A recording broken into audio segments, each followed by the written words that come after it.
Hopefully it's too many people won't die. That would be bad. Oh, hold on. I gotta put my ASMR voice when we drink this. The game is fully voice acted, but like if the character's like thinking to themselves, it isn't. So I'll read those parts.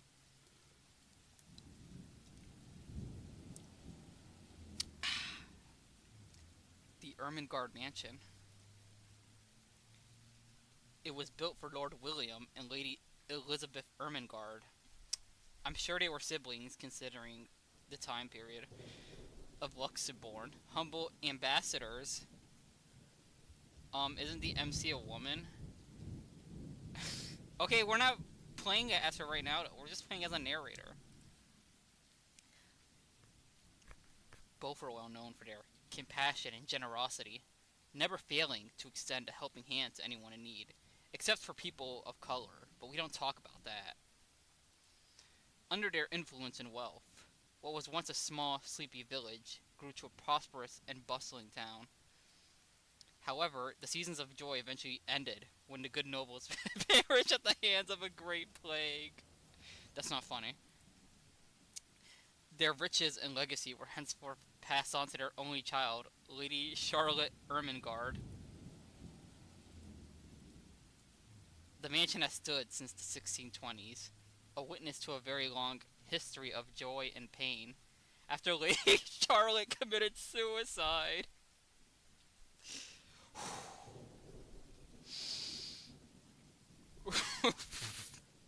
The great house was eventually left uninhabited. And that's where it began. That's not funny, guys. Surrounding villagers spoke of seeing and hearing unearthly things, of cries and howls that filled the nights, and hearsay of a mysterious woman roaming the hollowed halls aimlessly. People who dared enter its walls were simply never heard from again.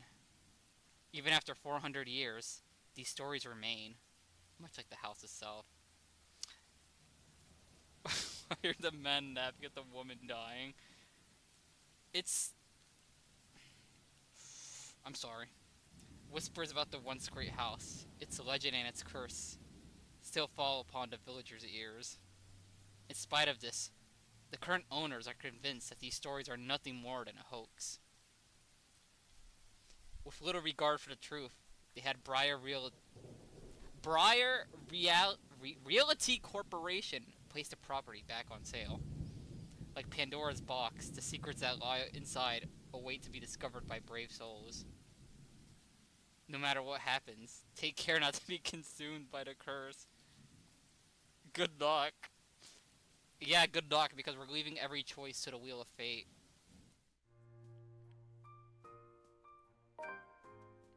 I got a woman. Hello? Isabella? Are you there? Where Is are she you? Mexican? Who are you talking about? The MC? She's, what do you call him? She's, oh my god, what do you- wait, there's a profile thing here in the game somewhere. Hold up, hold up. Oh fuck, where is it? What? She's Filipino! Stop yelling at me! Fuck. Her name's insane. What was it? Oh jeez. Maria Isabella Grace Cruz Santos. That's cool. Filipino people do have names like that. If they lived in Puerto Rico, they'd have to write that whole goddamn thing down every single time. A familiar, jittery voice comes from the other end. Oh, hey Rose. I'm at St. Goretti High. What's the matter? What do you mean, what's the matter? It's the mansion, silly. I'm here and you're late. I'm sorry. Jeez, we're on shift together. You promised. Oh my god, please don't tell me you forgot.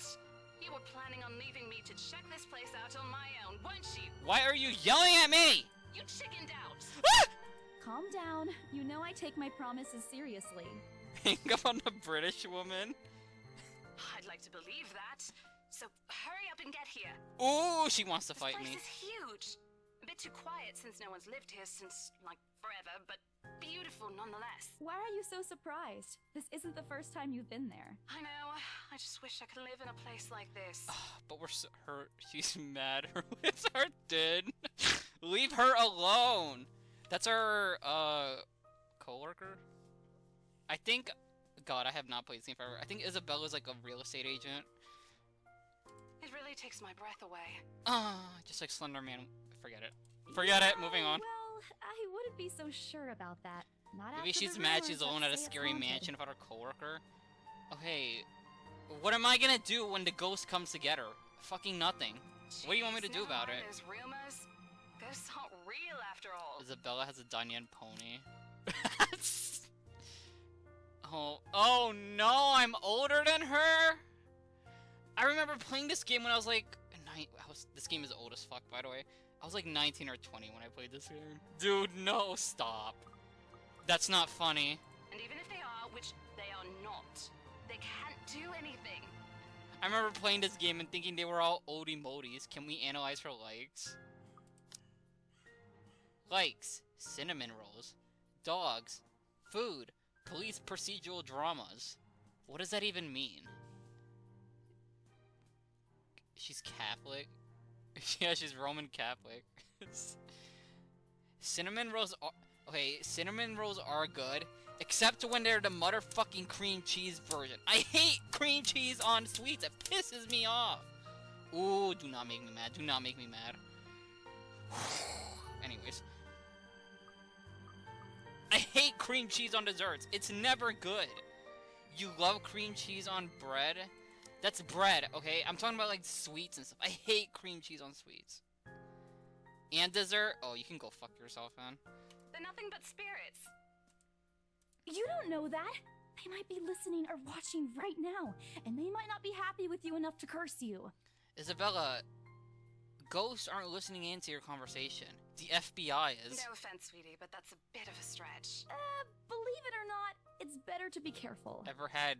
No, I haven't. Right. You know, not every property we sell will end up with a dead body stuffed in a sofa. Wait, what? Wait, what? And I think that mansion is where we'll likely find another one. Wait, I can feel it. what do you mean another dead body? Can we talk about that story? That was one time, Isabella. Loosen up. Wait, just get here ASAP, please. I'm getting bored being here on my own. Oh, she's getting bored without me. Fine, fine. Let me just finish up here. I'll be right there soon. It has a sweet cream cheese filling. It doesn't have the thickness of cream cheese. Okay, see you. Bye. I don't know, I've never fucked with cream cheese desserts. I always get disappointed when I eat a dessert and it has cream cheese in it. Rose, still charming as ever. Ooh, we want her so Who bad. is that? Ooh. I look up from my phone to see Rebecca. Becca, giving me a questioning look. Oh, that? It's just Rose. The one who trained you. Oh my gosh, she's got big tit. I will not sexualize You're women working today. together again? Just for this property. We've been scoping out that big mansion down Anselm Village after the renovations. Today's sort of its grand opening to the public. Her fit is The RC wants to atrocious. give it one It's last not check that before bad. Potential buyers tour it this afternoon. Is it? I mean, the rose shirt is a little sketchy. It's not that bad though. I don't think it's that bad. Hold on. Is this the same mansion you've been telling everyone about? It's pretty bad. Didn't you keep saying how it just gave you the creeps? You actually went there? And you're going back? It's my job, woman. It's the rose cup sweater with the... Okay, it's a little bad, yeah. Well, I did promise Rose I wouldn't ditch her. And besides, a job is a job. Gotta do what you gotta do to make a living. As soon as those words leave my mouth, Becca lets out a small What's chuckle. so funny? She's a teacher. Nothing. It's just that I didn't expect you to say that. Coming from you, it sounds so out of character. I've never seen it. I guess it's... I mean, no Eh. offense, but you've been freaking out Did I just ever see your since you got titties assigned jiggle? to it. I know the kids bully her. Stop. I honestly thought you'd back out. Not all the time. I could really use a huge amount of cash right now, and this is just the fastest way to get it. Plus, listen to this. Briar Realty wants it sold as soon as possible, and the agent who lands the deal is going to get a huge bonus. Oh, I want to give Slenderman my huge forget it. They never give bonuses like that. Getting that would make life so much easier. They're desperate. I'm desperate. It's perfect. A sympathetic look crosses her face. You know, if you're really in urgent need of money, you could have just asked me. Oh, are we poor? Oh, we're poor. Guys, we're poor. Or Ashton. We don't talk about Ashton. With a teacher's salary? Yeah. We can always let you borrow, and you can pay us back whenever. Stop. Becca, please. No, don't do this to me. Okay, I just remembered something. I'm pretty sure these two live in the same apartment block. So I can't imagine Becca has that much more money than I do. How poor are you that the teacher is rich compared to you? This game takes place in the UK, by the way. So I don't know if that changes anything regarding salaries. This doesn't take place in the US, it takes place in the UK. Isabella doesn't sound British, she's not from, she wasn't born here, she immigrated here. In the years I've known her, I can already tell what to expect once she has that expression. Becca! I've noticed that you've been living off instant noodles these past few weeks. No guns. Now I know what are afraid of ghosts. She crosses her arms and grimaces at the thought. Her voice slightly raises as she begins to scold me. Isabella sends all her money. Oh yeah, she does do that. That's really depressing. She's broke because she has to send all her money to her family. Instantly, I'm reminded why Becca excels at teaching boisterous teenagers. She teaches teenagers? Ooh, I know she has it bad. Stop eating junk. They're cheap, but they're not good for you. Okay, Becca, what else am I gonna eat? I don't got fucking money. I've gotta survive. What do you want me to do about it? You'll definitely end up in the hospital if you keep at it. How about I put you in the hospital? I'm poor! She's like a certain aunt right now. I can eat other things, you're not my okay, I'm not gonna lie, I'm not relying on the wheel spinner for this. I press my lips together and roll my eyes at her. I'm not entirely sure how I should feel whenever she goes on her mother hen mode. She means well. I'm glad someone's looking out for me, especially my family living on the other side of the globe. But Becca's bossy attitude can be such a pain in the ass at times. She's more overbearing than Mama, and that already says a lot. You're not my mom. I didn't say I am. Nope, but you're acting like one. Ooh. You don't need to boss me around all the time. Oh, we got her. We got her, chat. We got her. She gives me a completely unimpressed look. Immediately, I brace myself for another round of reprimands from her. That's why Ash don't want her. I'm not bossing you around. I'm just telling you to at least mind what you're eating. Remember what happened last year? We don't talk about last year, Becca. You ended up bedridden for 2 weeks after eating something bad, and I ended up having to listen to you cry about how those absences would take a huge chunk out of your paycheck. Damn, I left to work for 2 weeks. No wonder I'm poor. Do you want that to happen again? I mean, this is the UK, so maybe we can get something, you know, like sick benefits a little more easier than compared to the whatever. No, Mom. Only a loud, frustrated sigh comes from her while she pinches the bridge of her nose, likely to ease a headache starting to form. Oh, she hates me so bad. I bite my lip to keep myself from laughing out loud at the image she makes, expecting her to say more. But when, at last, she looks up, she's simply carrying a resigned expression on her face. I'm serious. Oh my, she's so mad at me, dude. Not my mom, Rebecca. Maria Isabella Grace. She used my full name. I shut my mouth after that. Although I know she's not really angry, I don't want to push it. An angry Becca isn't someone I'd like to cross paths with in my lifetime. MC is too old for this. We're like 26 years old, by the way. She didn't use her full name. Well, she used like 3 words from it. Yeah, I'll stop. I grumble, but she doesn't seem to care much, only giving me a small, acknowledging nod. Good. Look, If you need anything, tell me. and I'll Maria help in Isabella any way I Cruz can. Santos. You don't have to do this alone. Becca, you have a teacher's salary. I'm not gonna... Thanks, Becca. I really appreciate it, but you don't need to keep babying me. She didn't try to say the last names because she can't pronounce them. You've been taking care of me since after I moved here.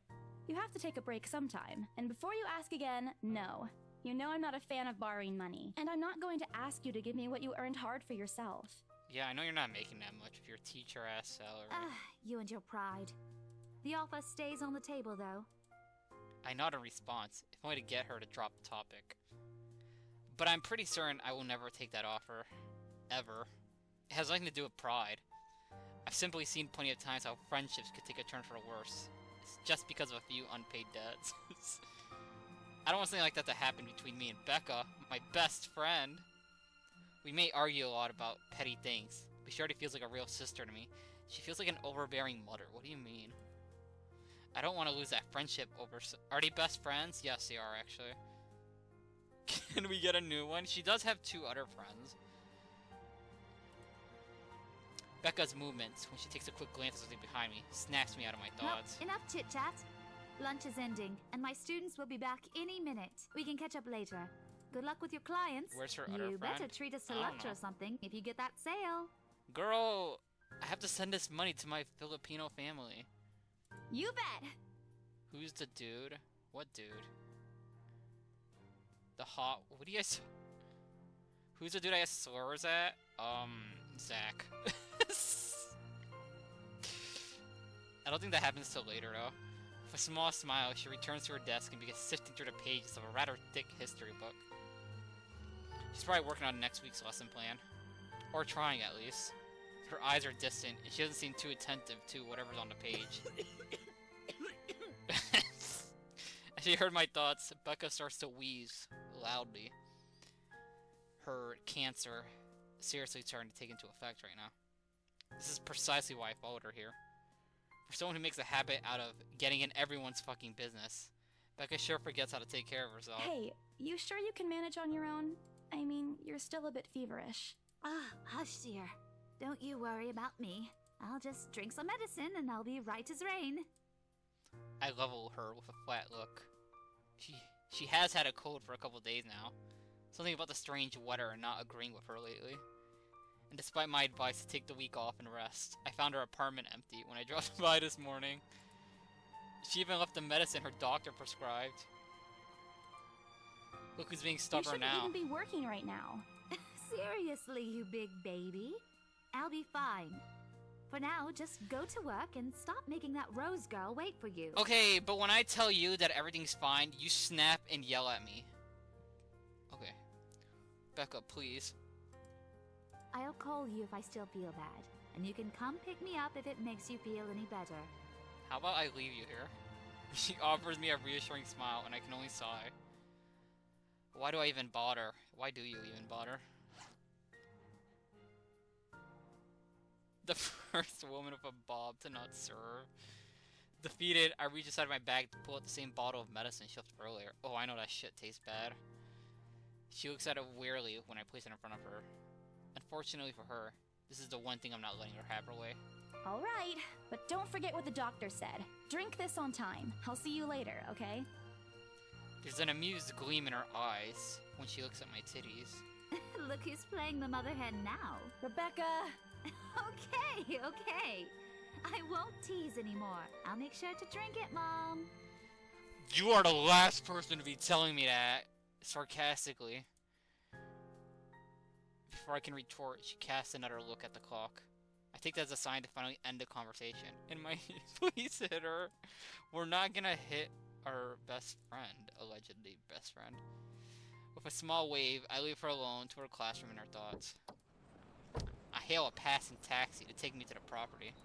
Hit her emotionally. Oh yeah, we'll just go bang Ashton. That'll really do it. The mansion is some ways out of the countryside, but I don't have trouble giving the driver directions. Apparently, everyone in Luxborn City knows of it, including every bit of rumor surrounding the place. In fact, just the mention of its name is enough to give the locals the heebie-jeebies. I learned that the hard way the first time I commuted there, and it only boosted my belief that there's something more to the house. Yeah, people got fucking murdered there probably. And you're gonna go there? Okay. Even the news of it being renovated and placed back up in the market has caused quite a stir. Thankfully, it died down a few weeks later. The place would have been a lot harder to sell otherwise. I avert my eyes from the window once the buildings shriek in the distance. We get a glimpse of the countryside soon. Might as well get some work done. Rose did ask me to review the mansion documents. I want to see the suicidal girl's ghost. That's not funny. She killed herself. And you're making jokes? Oh my... Guys, I try to take a drink of my drink, and then I was wondering why there was nothing inside of it. And then I realized I didn't even open it.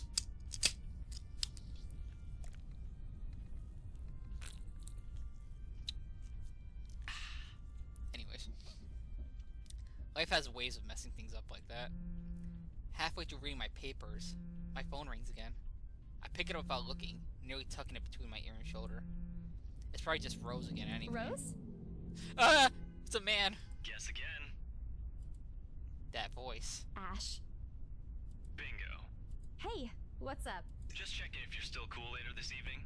You mean that thing with Zach? Yeah. He even called in the middle of the night just to remind me. No, don't worry. I didn't forget. I'll be there. Xavier, do you actually want to diddle Zach? Can we talk about this real quick before we continue? Why are you giving that wave? I don't like that emoji. You look a little too excited. Cool. I'll see you later. What time do you get off? Around 6 p.m.? I don't know. It's the first day of the Ermengarde Mansion's open house, and we're expecting quite a number of potential buyers. Can I get I'll be booked demodded the whole first? afternoon. I don't know how to do that. Ermengarde Mansion? You know, the big Jacobean mansion at Anselm Village? I'm on my way there right now, actually. On your own? Yeah, well, Rose no, is my already there, coworker's but there. yeah. I see. Looks like the scaredy cat finally toughened up. Shut up! Ash chuckles, and I can't help but roll my eyes upon hearing it. Oh, I don't... I just remembered how when I first started playing this game, I didn't like Ash. I thought he was very fucking annoying. And he grew on me as the game went on, but I didn't like him that much at first. And now I'm starting to remember why I don't. I'll see you later. Drop me a call when you're done. Whatever. Bye. Stupid Ashhole. Always teasing me whenever he sees a chance. I'll show him who's tough. It takes a few more minutes until I finally reach the infamous mansion. I have to admit, the entire property does look wonderful from the outside. Yet despite all this, something feels wrong. Yeah, because someone killed themselves in it. The surrounding area is unusually silent, and only the rustling of the leaves can be heard as the occasional breeze passes. While Anselm Village is just a few miles away, everyone keeps their distance from this place. I wonder why. Perhaps out of fear, the horror of failing under the mansion's curse. But surely nothing will go wrong when we go inside of it. The lack of immediate human presence just makes the place all the more eerie than it has any right to be. If it's uncanny in broad daylight, I can't imagine what this place looks like at night. Are you planning to go inside that place, Missy? Oh. Please don't talk to me, taxi driver. The voice nearly makes me jump out of my skin. Without completely taking my eyes away from the house, I give the driver a confused nod. Taxi driver Dom Top. I'm not fucking my taxi driver. A beep passes while I wait for him to say more. But his only answer is a non-committal hum. Belatedly, it occurs to me that he must have been waiting for my payment. But we're poor, we don't have money. He sounds like Dorian from Date Everything. Oh, I can hear it. I expected him to leave as soon as I paid, but there's a hesitant expression on him, as if something hasn't been said yet. Is there something wrong? Look, Missy, I'm sure you've heard what the people are telling everyone about that place. Nobody likes to be disturbed when they're at peace. And I'm pretty sure whatever they say is in that house. Dude, you've already Don't got my want to money. either. Just drive away. Who cares? I know you don't give a fuck about me that much. Like, if I got my client's money, I'm driving away. I don't give a fuck. Oh my god, stop. Get out of here. I admit they did a good job fixing it up, but there must Yeah, be he a leaves me reason with why ominous even info and then distant relatives dips. of the family who used to own the house never lived in there despite inheriting it. No wonder they wanted to get rid of it. Maybe they just didn't like it? Oh yeah, Isabella, maybe they didn't just like owning a big fuck-ass mansion. Sure. You never know. He drives off after, but what he said has left a foreboding feeling in my gut. I breathe out a heavy sigh as I approach the house. Yeah, they just didn't like having to own a big-ass mansion. Who wouldn't like that? I mean, maybe they couldn't afford to... Well, no, because... I assume if you're gonna inherit a big-ass mansion, you're also inheriting a bunch of other shit. It's not like I have a choice anyways. If I want to get that bonus in commission, one way or another, I've got to sell this property. The door is ajar when I get to it. However, while my own copy of the keys dangle uselessly in my hand, Rose must have left it open when she arrived. That's weird. We may be the only people here this early, but I've never known her as someone careless. Entering, what greets me inside leaves me gaping. That's a term you could use, yeah. I bought bits and I can't donate it here because I'm a mod. I didn't even know I had the option to accept the bits from here. I can try demodding you real quick.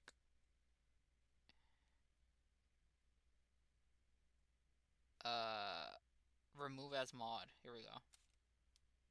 There. She's gaping. Okay, she didn't say that S word like that. Chill the fuck out. All for the sake of making the mansion more enticing to the modern day lords and ladies. But no matter how hard they tried, the mansion still looks as soulless as ever. Your double whopper is here. Ooh. Wait, hold on, chat. I'll be right back. It's okay, she's brown. She has the pass. Okay, but I don't.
Hey, haters.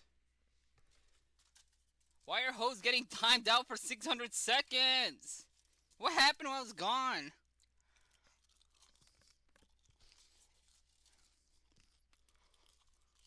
I'm getting bullied. Nom. Okay, anyways, let's continue the game. Bullied by mods? Well, that's what you get when you use your mod powers. I don't know what to tell you. If you ask me, they should have just listened to what other people have said have been telling them and leave this place alone. Some things in this world are better left alone, never to be disturbed again. I don't know about that. You guys wouldn't, like, break into, like, King Tut's tomb if you had the chance? I would. Rose? Rose, No. I'm here. Okay. Where are you? That's white. Oh yeah, that's true. That is white people stuff. Never mind then. Oh, who am I kidding? In a place this big, I don't think she'll ever hear me no matter how defining the silence is. She could be all the way to the other side of the property for all I know. Quickly, I reach for my phone and dial her number. But... The number you have dialed has not been recognized. Please check and try again. Rose dead as fuck. She better not be. Actually, if she does die, we don't have to share the commission we can make from this house. We can take her part, and we can make more money to send to our Filipino family. What do you mean has not been recognized? We were just talking a while ago. The way I would just run out of the house. I'd explore a little. Like, no one's here. You might as well snoop around a little.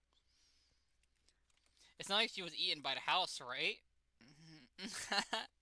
Yeah, Isabella, that'd be scary. Or maybe the ghost did hear us talking, spirited her away, right? Right? No, Isabella, don't be ridiculous. You wanna... I'd be a little, I'd explore a little. Like, I wouldn't go through everyone's drawers, but I'd, like, look inside a door. And just, like, stick my head in it, and then, like, close the door after. She probably just wandered deeper to the house and lost signal. I dial her number again, hoping the call will connect this time. The number you have dialed has not been recognized. Please check and try again. But to no avail. Oh boy. I have a very bad feeling about this. Rose? If you can hear me, please come out. Come on, Rose. This isn't funny. You know this place gives me the creeps. For hidden money? Yeah, we're totally gonna find some here. No answer. This isn't going to work. This place is big. She could be anywhere. I wouldn't steal stuff, but I'd like, you know, I'd like look in a drawer. I might touch a little something, but I wouldn't steal anything. I need to start looking for her. Why they renovate the place but keep the pictures on the wall? I mean, I don't know. Because they're trying to appeal to racist white people? Yeah, that's also probably why. Taking a couple steps forward, I noticed something move above the grand staircase. What the hell? Rose? Rose, is that you? Not funny. I'm leaving you if you don't come out. Not coming out, huh? Fine, I'm going. Oh, Rose, you're not coming out? Okay, fine. I'll just go deeper into Scary Mansion. Okay, that's a lie. She's my friend. I can't really leave until I know she's alright. Growing desperate, I try to contact her number again. Come on, please give me something. Please, Lord. Yes, finally. Hello? Hello? Rose, I'm here at the mansion. Where the hell are you? She doesn't respond. There's so heavy static coming from her side. I sincerely hope it doesn't get cut off again before I can get an answer from her. Rose, come on. Where are you? A few moments pass until the static eventually starts to quiet down. I'm attic. Oh, so of course we're gonna go into the attic, right? Would you guys go to the attic if you heard this shit from your phone?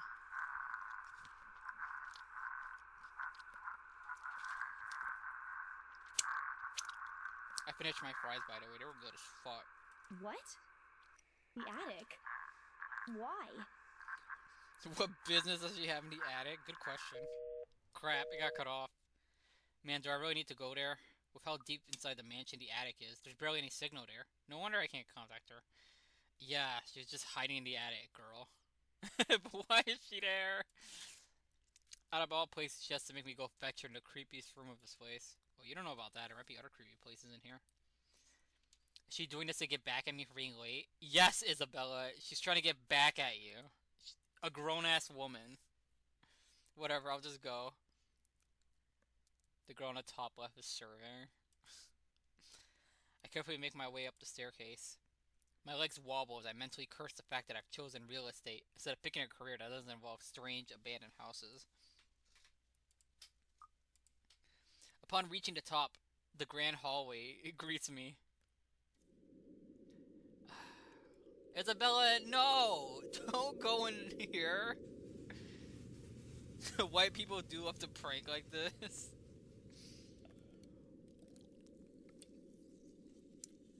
Yeah, windows just wide open. What can go wrong here?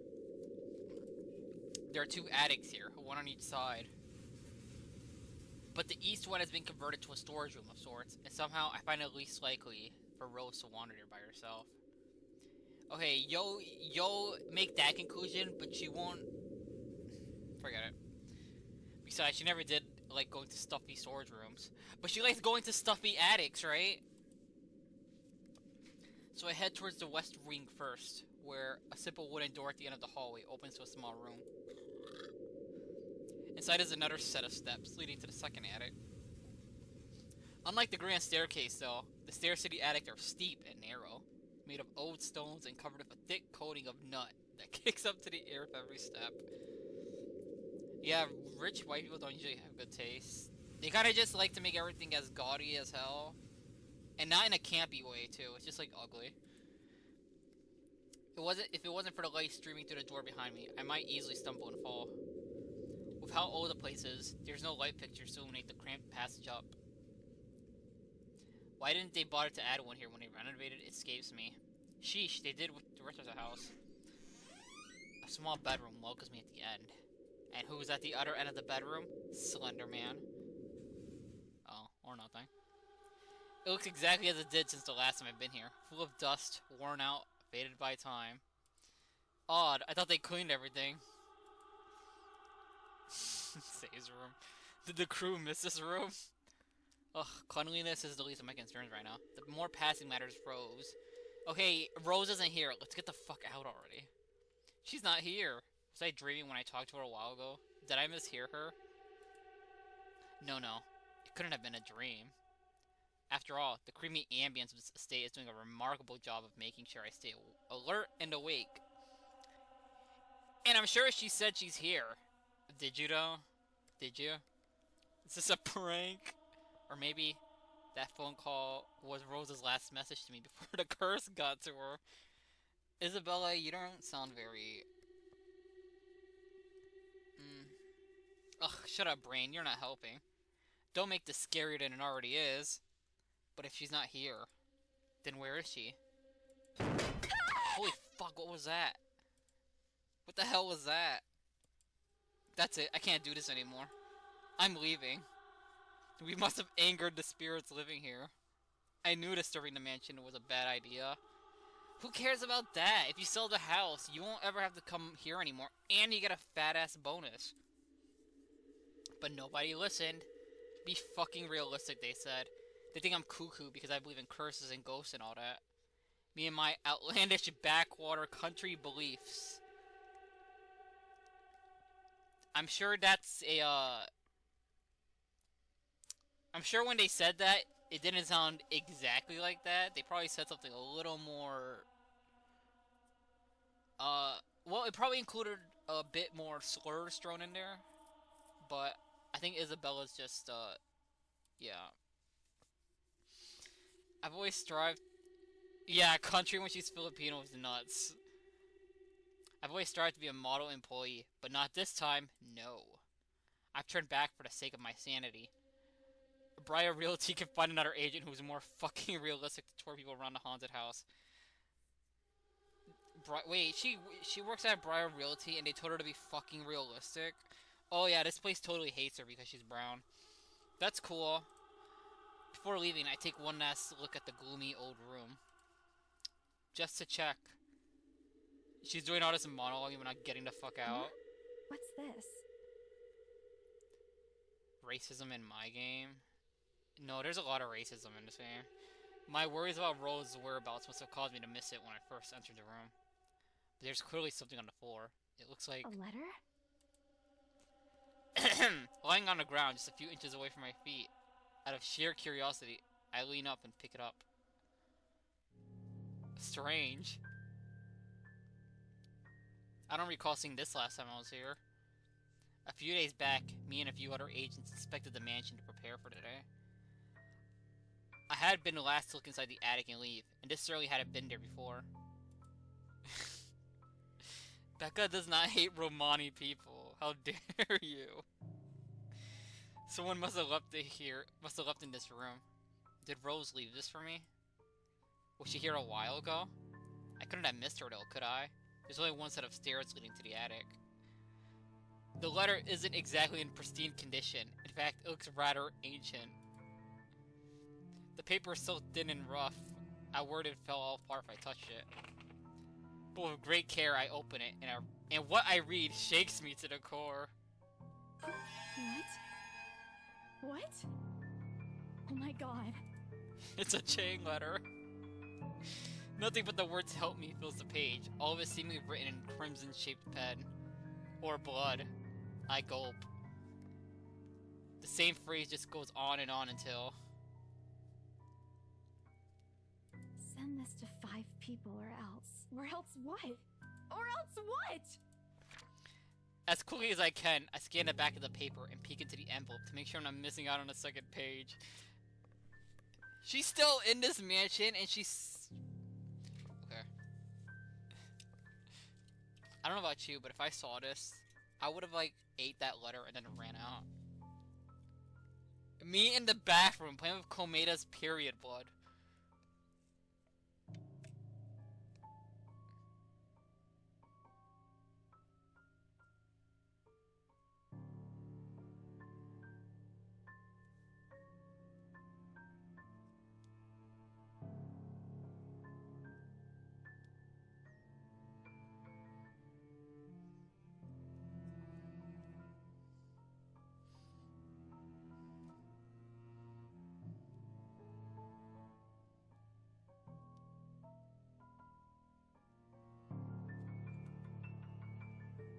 Xavier, I've given you back your mod powers. You know what to do. No. Oh, please, no. My hands tremble as dread creeps over me. The room is suddenly getting colder. I need to get out of here. Folding the paper in half, the sight that greets me next has me frozen on the spot. Oh, those are nasty. Oh, she doesn't have toenails! Oh no! Her toenails are gone! It's too much. The bent ankle. All of it is too much. I want to cry, call for help, but the words catch in my throat. Even my feet won't move, completely paralyzed out of terror. Lord, please help me. It's time for the Wheel of Fortune. Spin that shit. We have a lot of choices.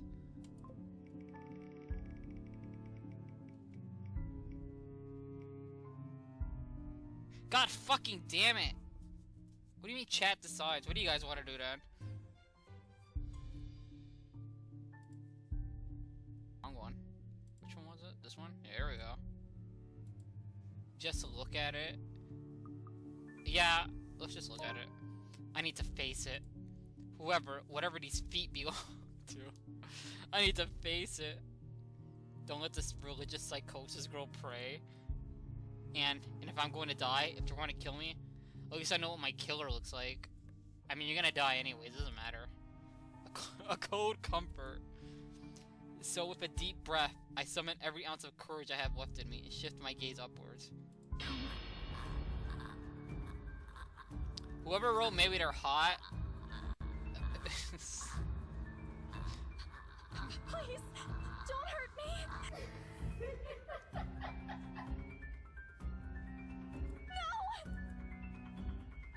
Without thinking, I scrambled towards the door. I struggled to open it, but it won't budge. Stay away! Go away! Please, Lord! Make it go away! Why now? Why won't it open now? My heart sinks as reality dawns in. I'm locked in. Locked in with that thing. Yeah, we're locked in with Mr. Crawley. Let me out! Let me out! Lord, please, let me out! It slowly approaches me as I wrench the doorknob violently back and forth. Oh my god, I gotta tap. Ah, wrong button! No, stop, stop, stop, stop.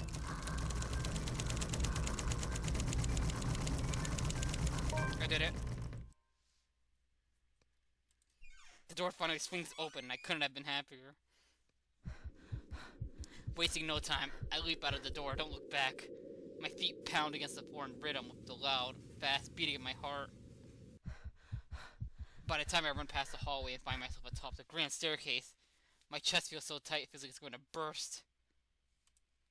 But that's nothing compared to the feeling of hope the sight of the exit gives me. Racing down the stairs, a breathy laugh escapes me and my shoe slips and I find myself falling. Until my back hits the ground and pain wrecks my body.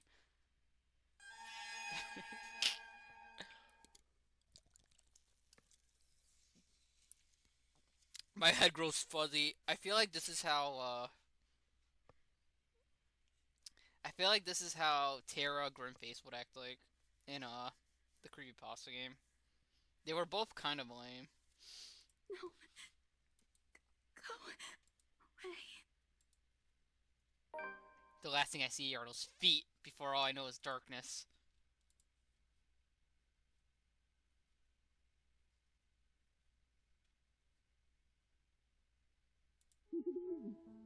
A buzz breaks the silence.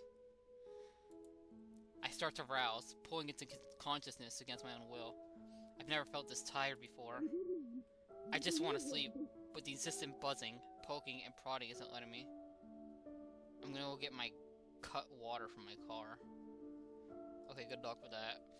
My old mattress may not be the comfiest of places, but it doesn't make me any more eager to wake up. 5 more minutes, Becca. Why is she thinking about her girl best friend? That's a little gay. Can I just get an extra few minutes of sleep today? I promise I'll work hard once I'm up. A hand lightly taps my cheek, and something cold is suddenly pressed on the back of my head. We better not be gay for Becca. I don't think you can have a romance ending with her, if you're worried about that. The icy sensation slowly spreads through the area, giving me an uncomfortable feeling. Isabella? Isabella? Stop. Can you hear me? Isabella? You can't? Okay, well yeah, there we go. The fog immediately lifts from my mind the moment I recognize the voice and my eyes snap open. Oh my god, it's another white woman. There looking down at me is Rose.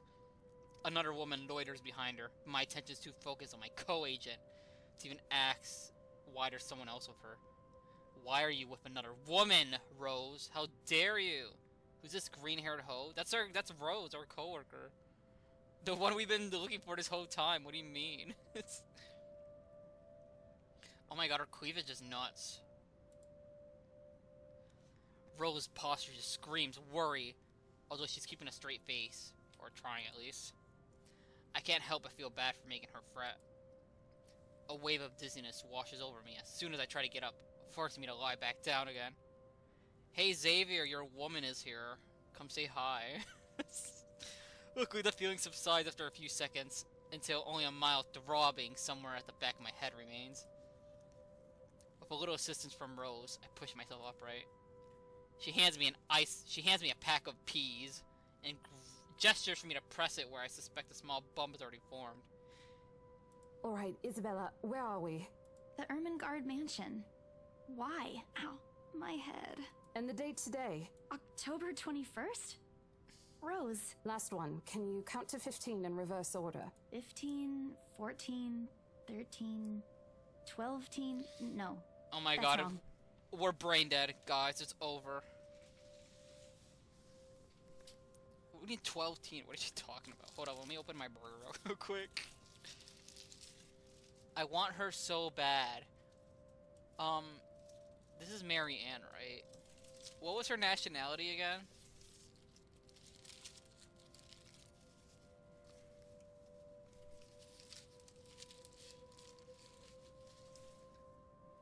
Look in your book. It won't tell me until I'm under chapter, I don't think.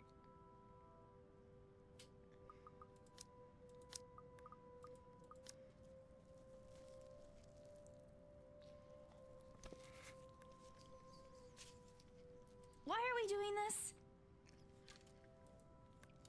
She's just checking if your injury is in any way serious. This time, I curiously regard the woman standing beside Rose. It's impossible to overlook her with the way she towers over us. Oh, is she supposed to be tall? She's Irish! Oh yeah, she's Irish, that's right. And here, I thought Rose was already tall. Who is she anyways? One of the remaining cleaning crew? Oh, the creator has a giantess fetish? No, because this character right here, she's actually a Kickstarter OC. Someone donated like 5,000 bucks for one of the rewards, and one of them was to make your own OC for the game. This is the OC. So no, this is not the creators. This is someone else's gigantus fetish. But with how primly dressed she is, I don't think anyone would want to clean in a suit, an expensive suit at that. The gloves alone must have cost a fortune. Her eyes slowly shift between me and Rose, considering us with an almost unreadable expression, before finally fixing a sharp gaze on me. I can't help but fold my arms protectively over myself as she does so.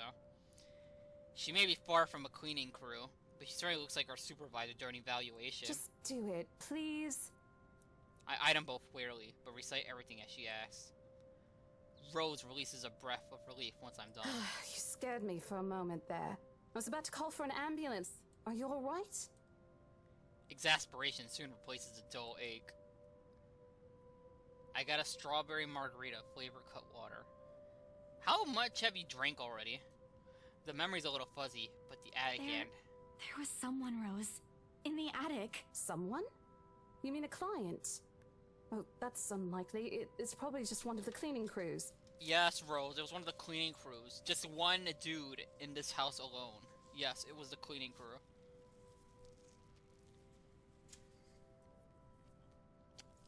Three shots, one edible, and one spiff. Oh, you're fucked. The boss sent a few of them back this morning for some last minute... No, not any of those. They're, I'm not actually sure. Wait, didn't I call you? You said you were in the attic when you answered. That's why I went there in the first place. Both Rose and the lady look at me like I've grown another head. You have more edibles? Jesus. Rose quickly casts an apologetic smile at the woman before the awkward silence stretches on further. It's her saleswoman smile, the same one she taught me back when I was still with her. I should show this to troublesome clients, or just to avoid trouble in general, she advised. It's also the same one she gives me when I've done something particularly absurd that may cause us to lose a potential sale. Oh, is she one of the buyers? Her eyes are serious when she turns back to me. Oh no, she hates us! She takes both of my shoulders, gently squeezes it with as much patience as she can muster. As much as I'd love to have gotten at least a heads up of your arrival, I didn't really get a call from you. Oh hey, but I called you like 3 times, Rose, so clearly— Ooh. You know, signal here is absolutely horrendous. I was in the garden earlier and couldn't even make a single call. Isabella, I'm going to ask again. Are you really alright? What happened? They think I'm crazy. This is nuts. I don't know. It's all a bit blurry. I remember I was looking for you, but you weren't in the attic. And there's...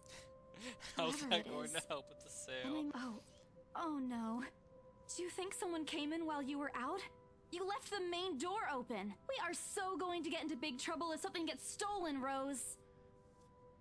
Perhaps it is a concussion. Oh, no. We're cooked. The Irish woman thinks we're crazy now.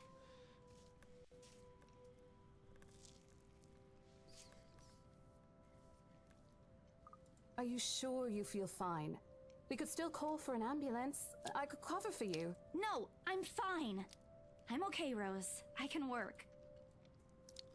Wait. Hold your hold your horses, Rose. I can't just miss an important sale because of a minor bump in my head. An extremely minor bump. I've had it worse when I was a kid. This is nothing. Besides, if I leave, you'll have to shoulder everything in the open house, alone. And in a mansion this big? Well, there's also the part where I may lose the bonus BRC promise. But that's completely beside the point. Rose gives me a skeptical look when I return the code compress to her and push myself off the floor. I have to use the staircase railing to steady myself, but otherwise I feel fine. See? I'm A-okay. God damn, we suck. The two of them exchange a worried glance, and Rose assumes a contemplative look. I bite my lower lip in anticipation. She says no. Alright, you in. A smile threatens to slip out from me. If I see that you aren't feeling well, I'm taking you personally to the nearest clinic to have you checked. Clear? Clear as day, ma'am. Thanks, Rose. You insisted. But remember what I said. First sign of you looking not okay, and we're off. No questions asked.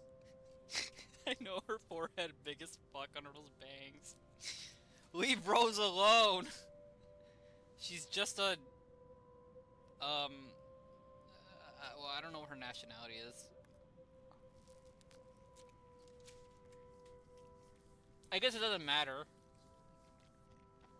It's just a small bump. Don't worry. You shouldn't downplay these kinds of things. It could be a serious injury for all we know. Suddenly a small cough sounds against the walls of the foyer, interrupting our banter. The woman is looking expectantly at the two of us. Her stare makes me shrink back a little on myself. She isn't really intimidating. Well, she is, but not in a scary negative way. Far from it, actually. Her demeanor simply commands an air of sophistication and respect. In a different world, a younger me would have probably wished to be like her. At her lack of response, she coughs again, lifting a well-trimmed eyebrow at me in question. Words get caught in my throat at the sight of it, and Rose, as usual, is swift to catch my blunders. My sincerest apologies, Mrs. Miss McCulloch. Marianne McCulloch. Oh my god, her accent's crazy. She hands Rose her business card. The words interior designer. Oh my god, it's Grace from Facade! Catch my eyes when my partner flips it over. Oh, probably someone interested in the mansion for its 17th century influences then? I won't hold it against her though. Despite her hairstays and remaining inhabited for years, the mansion's original fittings and furniture have been kept completely intact and restored to its pristine condition. Because there's nothing more white people love more than the furniture their ancestors had when they had slaves.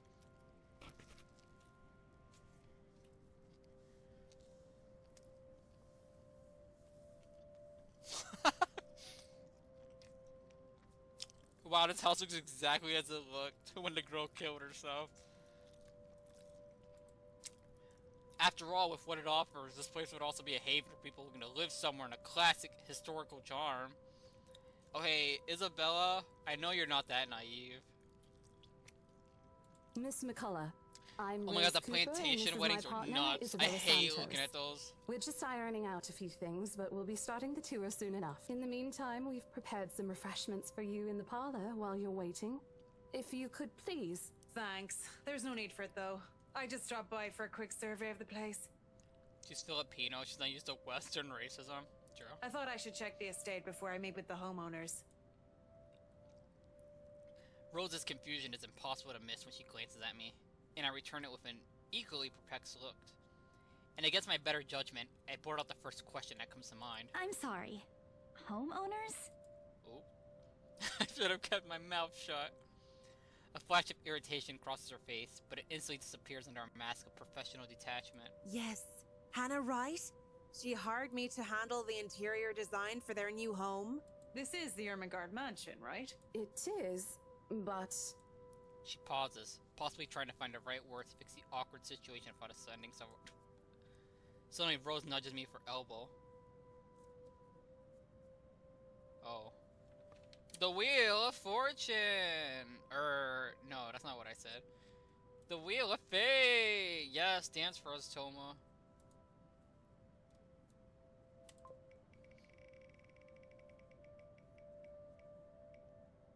What the fuck, dude? Okay, well, I guess you guys will decide. I'm gonna go have a bite of my burger while you guys choose.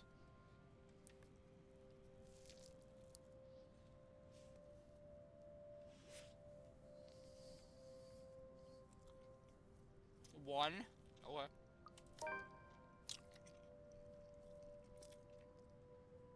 Those few moments have given me enough time to clear my head of any nervousness or confusion surrounding it. It is, ma'am, but we weren't aware the mansion has already been sold. What do you mean? You can't see? White boy, we can't see? Oh shit, did I forget to... My bad, sorry. My bad. Sorry. How many drinks have I had? I think I'm on like drink number 4.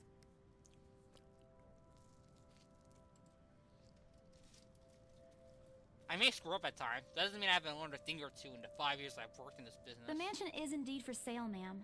Today's the open house, in fact. However, we haven't heard anything from the higher-ups that a deal has already been closed for this particular property. If you'd like, my co-agent and me can check with them right now. She nods, seemingly in deep thought after I finish. She appears to be a reasonable person anyways. Given the proper explanation, she'd surely understand. I thought something looked odd. Excuse me, I need to call my secretary. Thank you for your assistance, Miss Santos. With a slight wave of her hand, she leaves us. That seems to be the end of it. Both Rose and I breathe a sigh of relief. Disaster averted. Ooh, Rose wants us. Rose wants us! We're so in! I also don't miss the thumbs up she gives me for doing a good job, and I can't help but swell with pride. Still, I've already prepared myself to dial the number to our Luxembourg office and check, even if she didn't ask for it. Bye, Rose. No, that's our woman!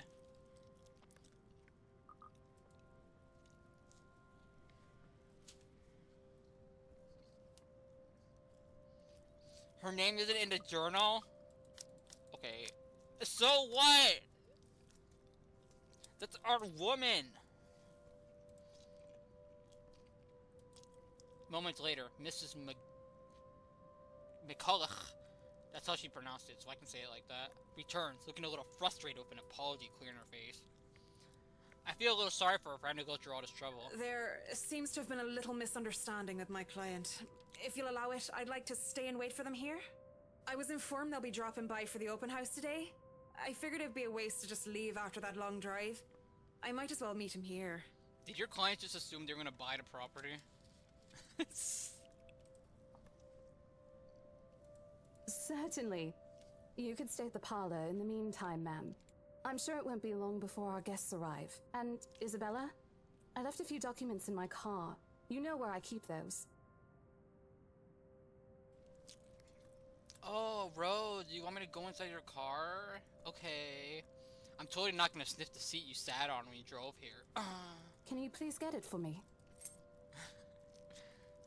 Rose takes a glance at her wristwatch before tosses me a set of keys. And hurry! We've still got a few minutes to double check those papers. Okay, got it. The two of them disappear before the parlor doors. Can we sniff Macaulay's seat? Shut the fuck up! Shut the fuck up! We're not gonna sniff the, what is she again? Irish woman's booty seat. We're not fucking the Irish woman. Get over it! She's white bread! Yes, exactly. I wish the memory isn't as elusive as it normally is. Then again, Rose already said she didn't receive a call from me. It probably smells good. This is how you lose your mod powers. Shut the fuck up. Probably. I want to think of it as such. Better think of it as such so I can work in peace. Except a small part of my mind begs to differ. And I'm going to be completely honest with myself. I want nothing more than to leave this place as soon as possible. Why am I demodded? Because of what you said. What the fuck did she say? You said something crazy earlier and I had to demod you for it. What was it? I forgot what it was already. She said something crazy earlier. The keys Rose just handed me dig into my palm. It's jagged. Okay, that doesn't matter. She said she's gonna use Nagito's period blood. Oh yeah, that's what it was. Yeah, that's why you lost your mod power. You have to write over the letter. Hooking my blazer closer to my body, I exit the house to go to Rose asked for me. Just a few more hours, Isabella. Sell the house, get the money. And the house turned into Nagito's buried blood.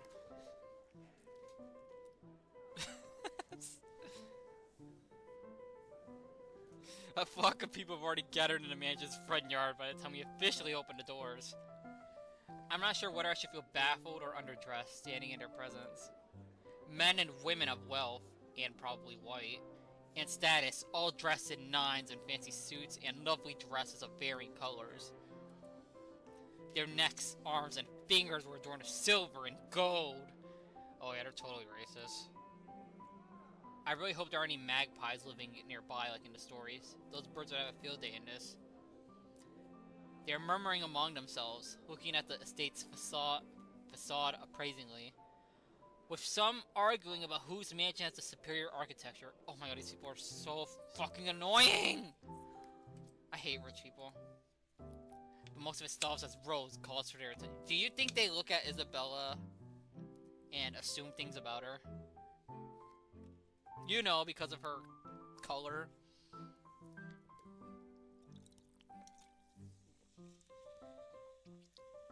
Seiki's abusing her mod powers. Look, ladies, how about I give everyone mod powers, and we all chill the fuck out?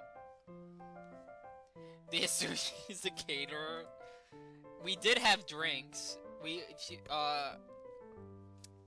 Rose did mention there was refreshments. Maybe they assumed I made them. Ladies and gentlemen, I'm Rose Cooper, and this is my partner, Isabella Santos. We'll be taking a tour of the mansion in 2 groups. Please make sure you filled up our sign-in forms before joining a specific group. Those who want to look around the first floor, please follow my partner. I'll be guiding the ones who wish to see the ground floor. And notice how everyone's gonna go with Rose and not me. Hearing this, a few wander to me. Exactly what I assumed. They're mostly old ladies who seem daunted by the idea of climbing all those stairs. Who goes to an open house and just wants to see one floor. I assume... I don't know, they're rich people, who cares? Oh my god, it's white people. More white people. And they're blonde. Boobs. Boobs.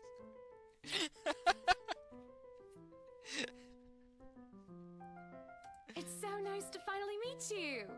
When Chief Inspector Lee mentioned that a famous interior designer is in town, I knew I had to get you. Your confidence in my skills is very flattering, ma'am. I'm sure you won't disappoint, Marianne. Oh, why'd you say it like that? Oh, you know each other? Not at all, ma'am.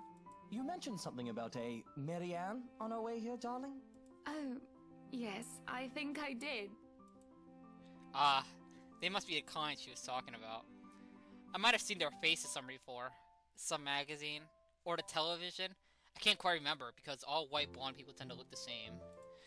But then again, most of our guests have already ended up on the news. One way or another. I won't be surprised if these two already have. For people who are popular though, they aren't dressed as loudly as the others. And in their simplicity, the couple stands out. They're cousins. They do look like siblings. Or related in some way. The woman in particular is stunning enough to turn the heads of most people in my group. Especially the men.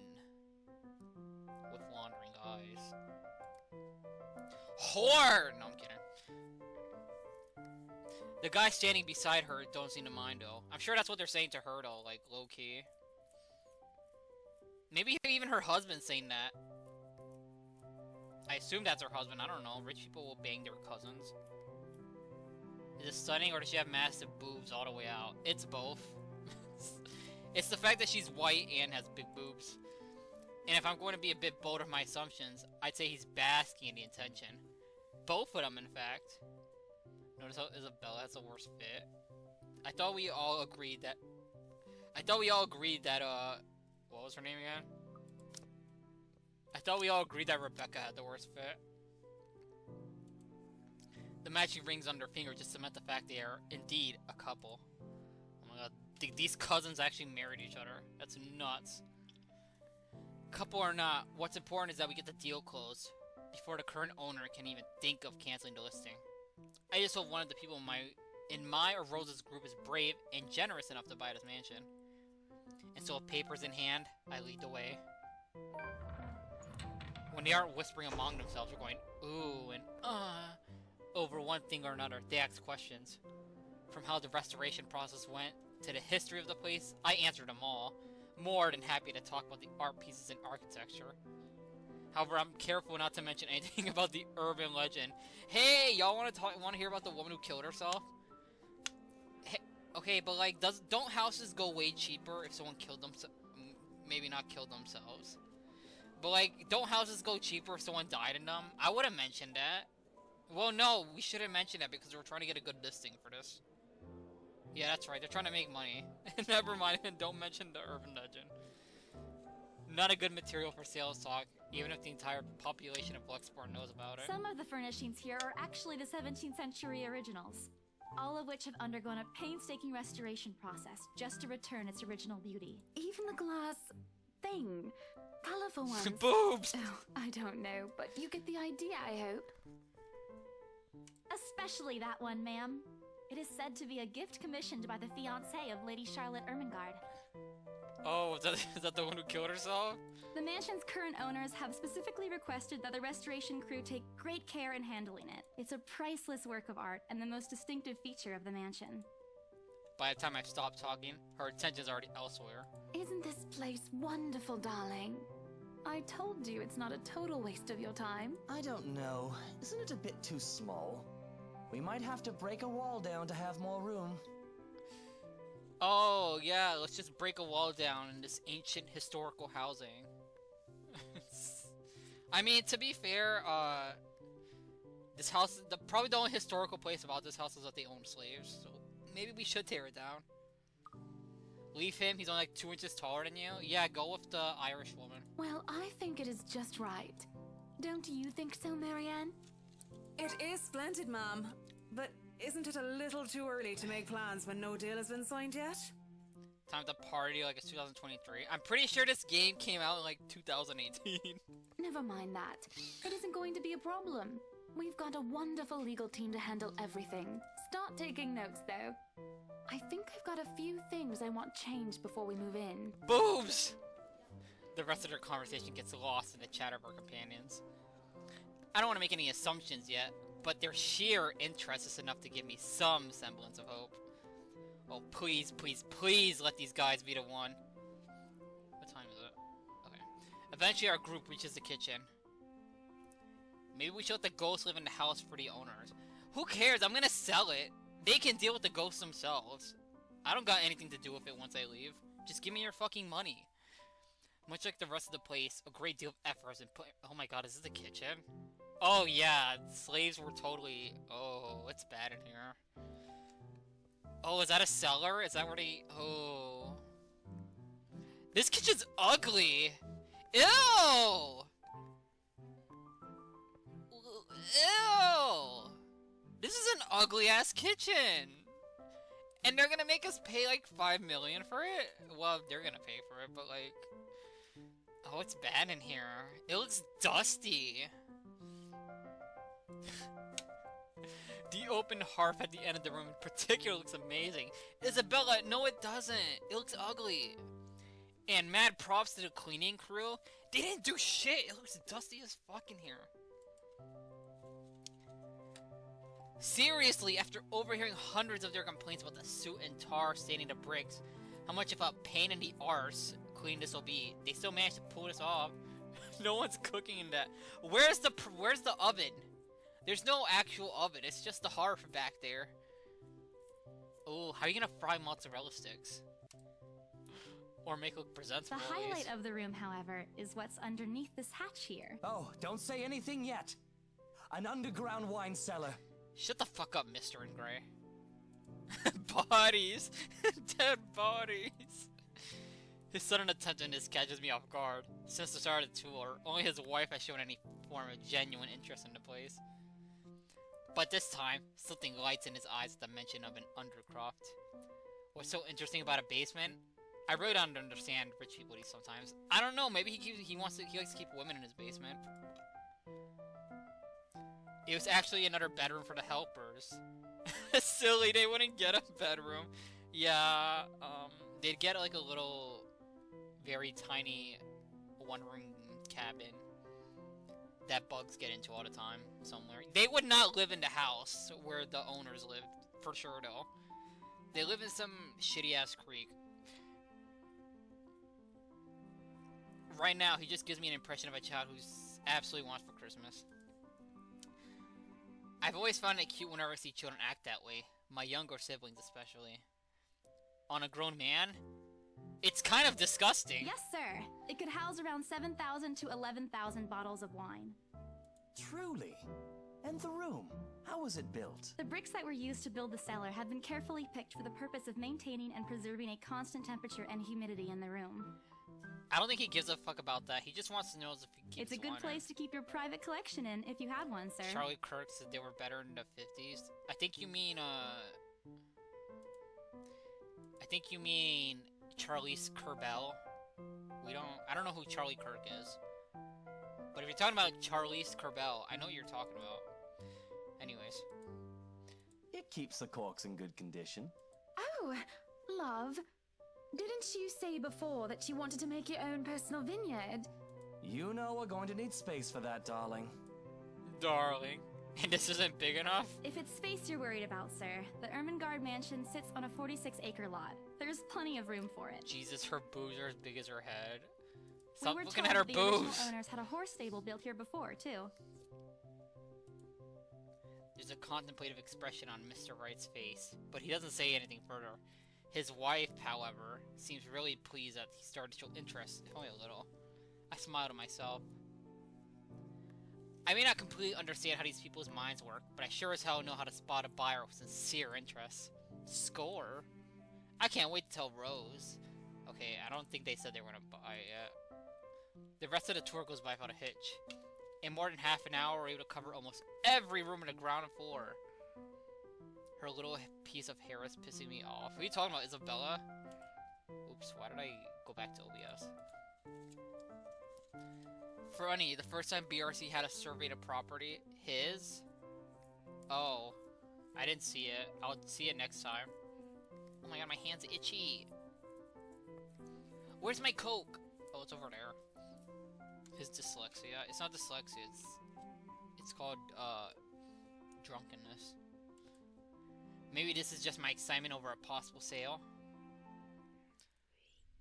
When we reach the parlor, however, an odd feeling washes over me. It starts off as small goosebumps on my skin. A feeling of being watched intently. Whispers in my ear, that's her schizophrenia, by the way. And shadows dancing, lurking in the corner of my vision. Dark silhouettes that are gone when I turn to look. A chill settles down my spine, making me feel sick, and I start to break out in a cold sweat. Hi, I can't do this. She's gonna have a panic attack now. I need to sit down for a moment. The old ladies in the group have been requesting for a break anyways. If I can just... Excuse me? Everyone? We will be taking a 15-minute rest here before we visit the first floor. In the meantime, please help yourselves to the refreshments and snacks we prepared. If anyone has any questions, feel free to approach me. I'd be happy to help you. I let them sit while I retreat to a quiet corner to recover. It's not what you think. Don't think about it. It's not what you think. I probably just called Becca's code. Oh man, we called her STD. I'm left alone for a good while, the same words spilling out from my lips in a silent prayer. Until a hand taps my shoulder. Hello, you there? Oh my gosh, she wants us! Guys, we're gonna get it with the blonde white woman. With the big boobs. What's the practical usage from 2025? When did this game come out? Hold up. This game came out in 2017, so probably not much. Aesthetic? I don't know. Yes, ma'am? Oh, look at you. Having to show a group around a mansion this big must be exhausting.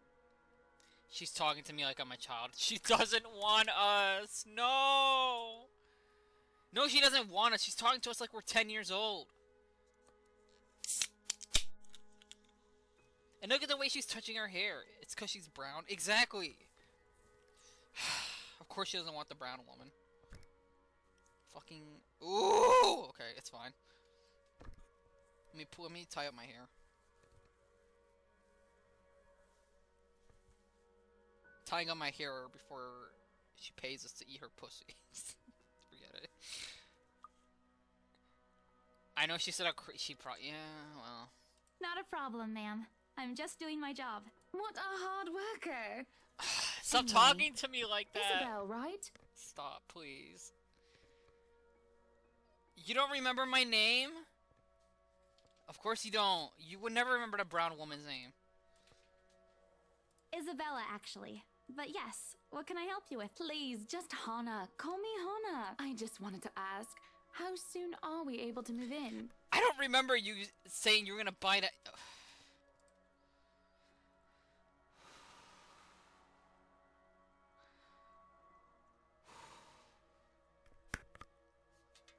Calm down, Donyan. Have a little sip of your alcohol and calm down.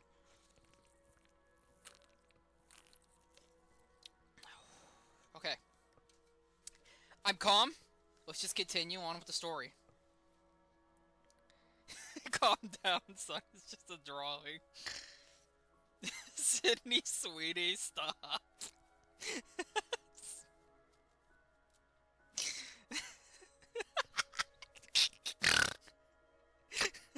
So stupid. My brain completely stops. The sick feeling plunging me is suddenly gone, replaced by utter bewilderment. Is this a joke? She looks at me expectantly. That's probably gonna come with an answer. Wait, ma'am, you see... But we haven't even negotiated a price yet, ma'am. We haven't even finished touring the rest of the mansion. A sale would be great and all, but... She stops me from speaking any further and puts a hand on my shoulder. Ooh. Yeah, why are you arguing? You know she's dumb and she's gonna pay like 30 more than the price already is. For a moment, with her tight smile, she looked at us. She tasted a particularly sour lemon. Oh, please, sweetie, don't insult me. Oh, she's talking Money down on is me not again. a problem. And just between you and me, this place is better off with us than with some old lady who'll probably just fill it up with cats. I personally don't think there's anything Isabella, wrong with shut having cats up. You're here, about to make a Ma'am Hana. sale. I'm sure there's more than enough space here if you want pets. Hannah, what's your thoughts on immigrants? Perhaps I'm still not feeling well, but what's wrong with cats? Isabella, not the fucking point right now. Sell the goddamn house to these dumb rich people. More importantly, why is she talking about moving in already? What are you complaining? You're gonna make money for your, what is she again? With your Filipino family. Well, I'm more of a dog person. But you see, this is going to be a gift to my darling. It's going to be our anniversary soon. You're gonna buy a mansion for your anniversary? Isabella's a bad real estate agent. Yeah. And it would be so wonderful if you can secure its purchase for us. Why, I can even offer something extra if you help us out with the paperwork. Oh, extra? Like Slenderman? We actually have a process for this, ma'am. Yeah, just sell it in dip. You don't like being here. You couldn't want to sell this house ASAP and then give your family the money. I don't really think that would be necessary. Just sell the goddamn house, Isabella. Or appropriate. Shut up. And just what are you two lovely ladies talking about here? Aww. Leaving me and our lovely interior designer to talk here by ourselves. Oh, he laughed. What would the people think, darling? Oh, it's just small talk, love. I was asking if she could help me with the paperwork. I try not to wince with her nails digging into my shoulder. I can't help but send an imploring look at Mr. Marianne, who only gives me an apologetic smile and a shrug. Yeah, I can give you a fact sheet and a form to fill out. She wastes no time in taking the papers from my hand and shuffles through the bunch. Oh man, Rose is going to be so angry for making a sale. It's like, what? Wonderful. And Marianne, I'd really love to talk to you about those changes. You took some notes earlier, yes? I did, Mom. But I really hope that this time... Excellent. Hopefully you can help us out too, Isabel. Hannah, you're kind of, what's the word? Infuriating? She's very presumptuous. Isabella. She said my name wrong, get fucked, dude. No, stop. Right. It's a lovely name, Isabel. She did it again! It's Isabella. Yes, that's great. Stop. We'll be more than happy to put in a good word to your superiors, too, and... What's this? Huh? Oh, why did... That's the letter, isn't it? That's the letter. Why didn't she throw that away?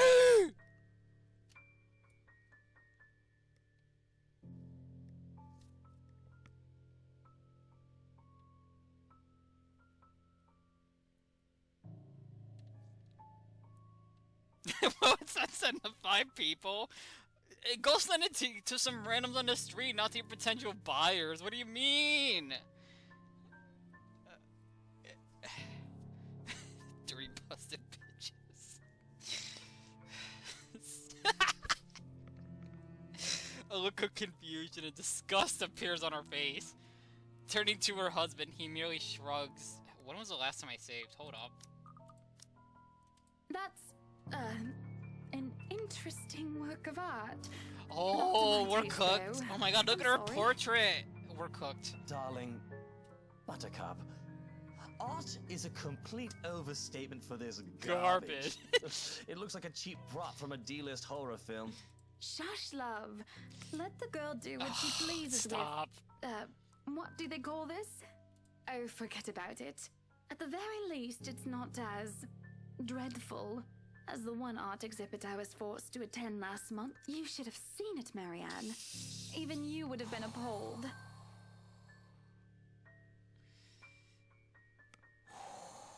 We're not making the sale. We're cooked. But I'm sure you'll know what to do with all walls once we get started. She's trying to play it off like it's not. Oh. I highly doubt it is as bad as you say, Mom. Nevertheless, you can be assured that my team will only pick whatever suits your tastes. Isabella runs from money. Nothing of this chain letter sort, of course. It has to always work with a palette.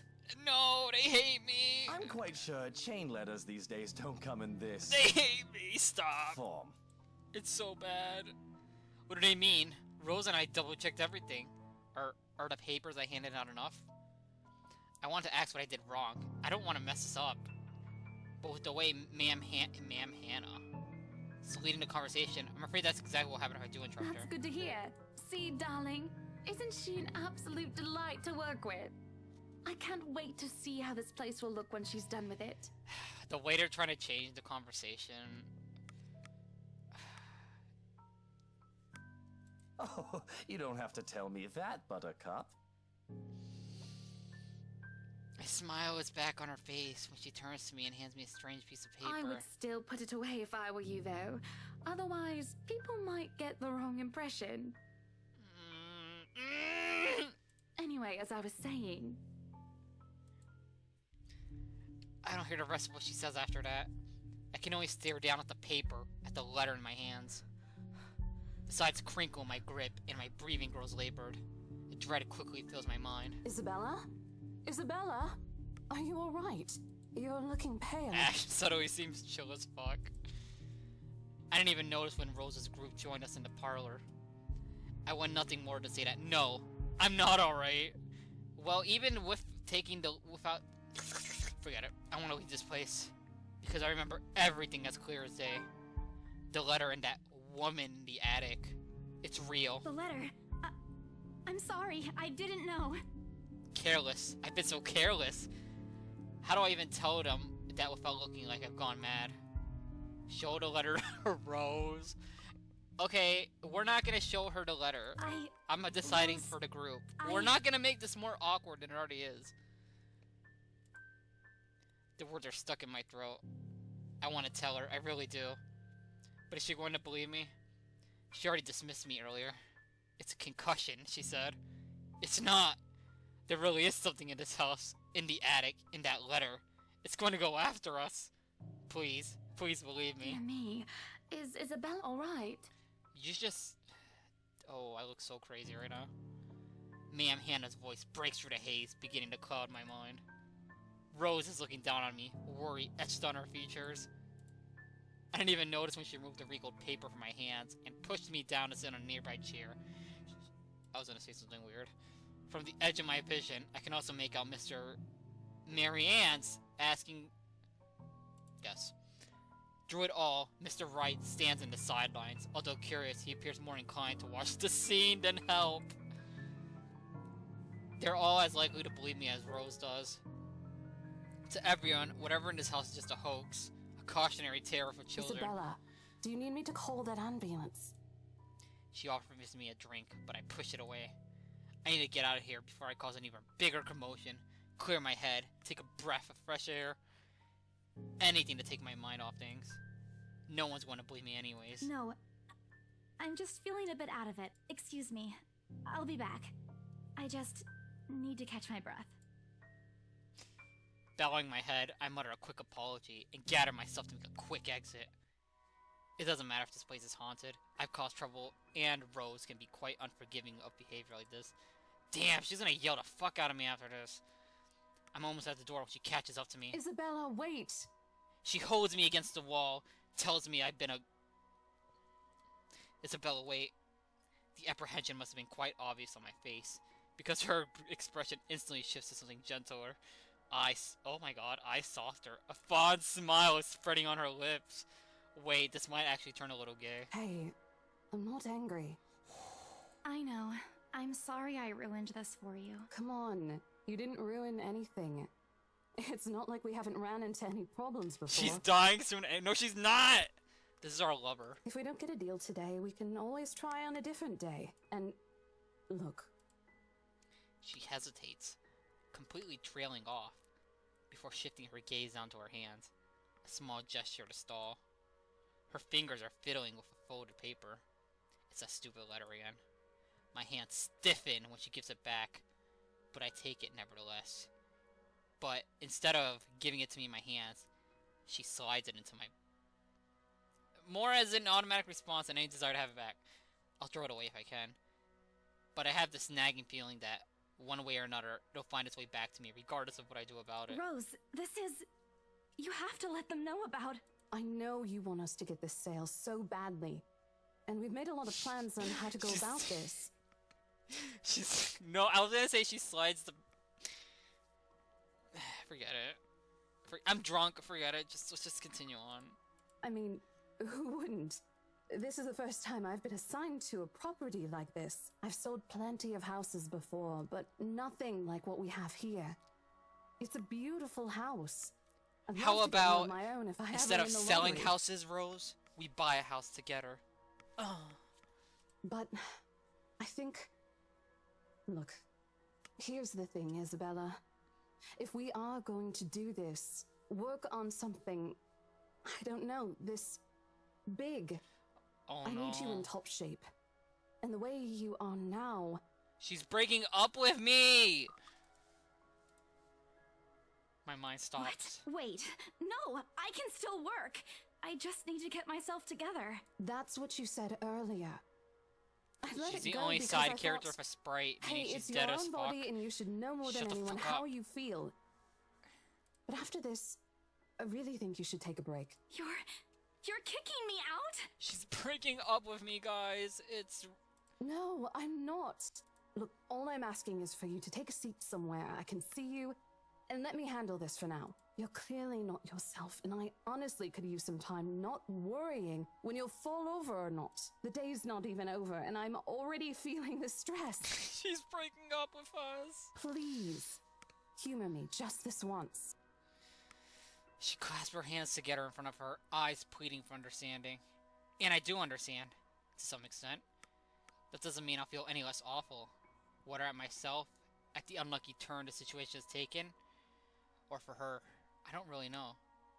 She's trying to take the signing bonus from you. I promise I'll give you a full report of what happens after. I'll even let you take the lead tomorrow. Why is this white woman trying to take money from the brown woman? It's nuts in here. God, everyone in this game is so goddamn racist. Fine. Okay. I'll step aside for now. You're upset. I am upset because they're breaking up with me and trying to take my signing bonus. A little, yeah, obviously. If it's any consolation, I won't tell the boss about today. You know how he is. Please don't. I don't want a repeat of the lecture I got during my first assignment. He called me a noob. And I don't even know what that means. Oh, he's a gamer. Our boss is a gamer.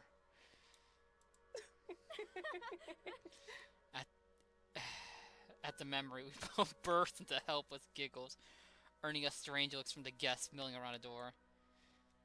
Isabella isn't a gamer, but her boss is. They're lame as fuck. Talking and laughing like this, it's easy to forget any mishaps that happened. Little things you wouldn't appreciate, I guess. So, are we good? Wait, she's not breaking up with me. We were just having a little misunderstanding, and we're back together again. Ooh! Rose has a point. It's better for me to step out of this one for now. I won't be able to help you anyways if I keep getting distracted like this. Maybe I'll just take a walk outside or something while I wait for you to wrap things up. They called her a niche British slur. She just misheard it as a noob. Please, maybe. Just stay put. I insist. Oh, Rose. Let me stay put on your lap. I'm not an invalid, Rose. You clearly have not seen how you looked earlier. Oh, did she just call me a slur? It's not that bad. Color hasn't even returned to your cheeks yet. Just stay here. She called me an invalid? Let me finish what I'm doing here, and then I'll take you back to Luxembourg myself to have that minor bump checked. At least wait for me to call someone who will fetch you, okay? Girl, I'm brown. Why would I blush? She's gone before I can voice out one word of complaint. Left with nothing else to do, I find myself drifting back to the foyer.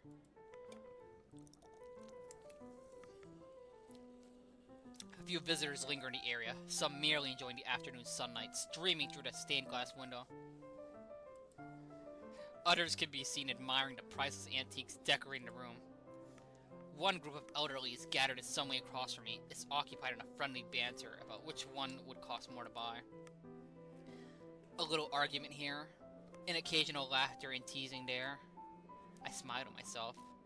The conversation reminds me of what I've been missing these past few months. Rose is probably right. I do need a break.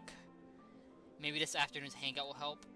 Speaking of, I should call Ashhole. It's a few hours early from what I've told him, but he did ask for a call once I'm done. Besides, I don't have a ride back. He offered, so I might as well take it. Or bribe him into giving me one. Not that he'll ever accept the latter, personal convictions and all. Honestly, if there's something I find admirable in him, despite his tendency to annoy the hell out of me, it's that. I want to be a non-white person, finally.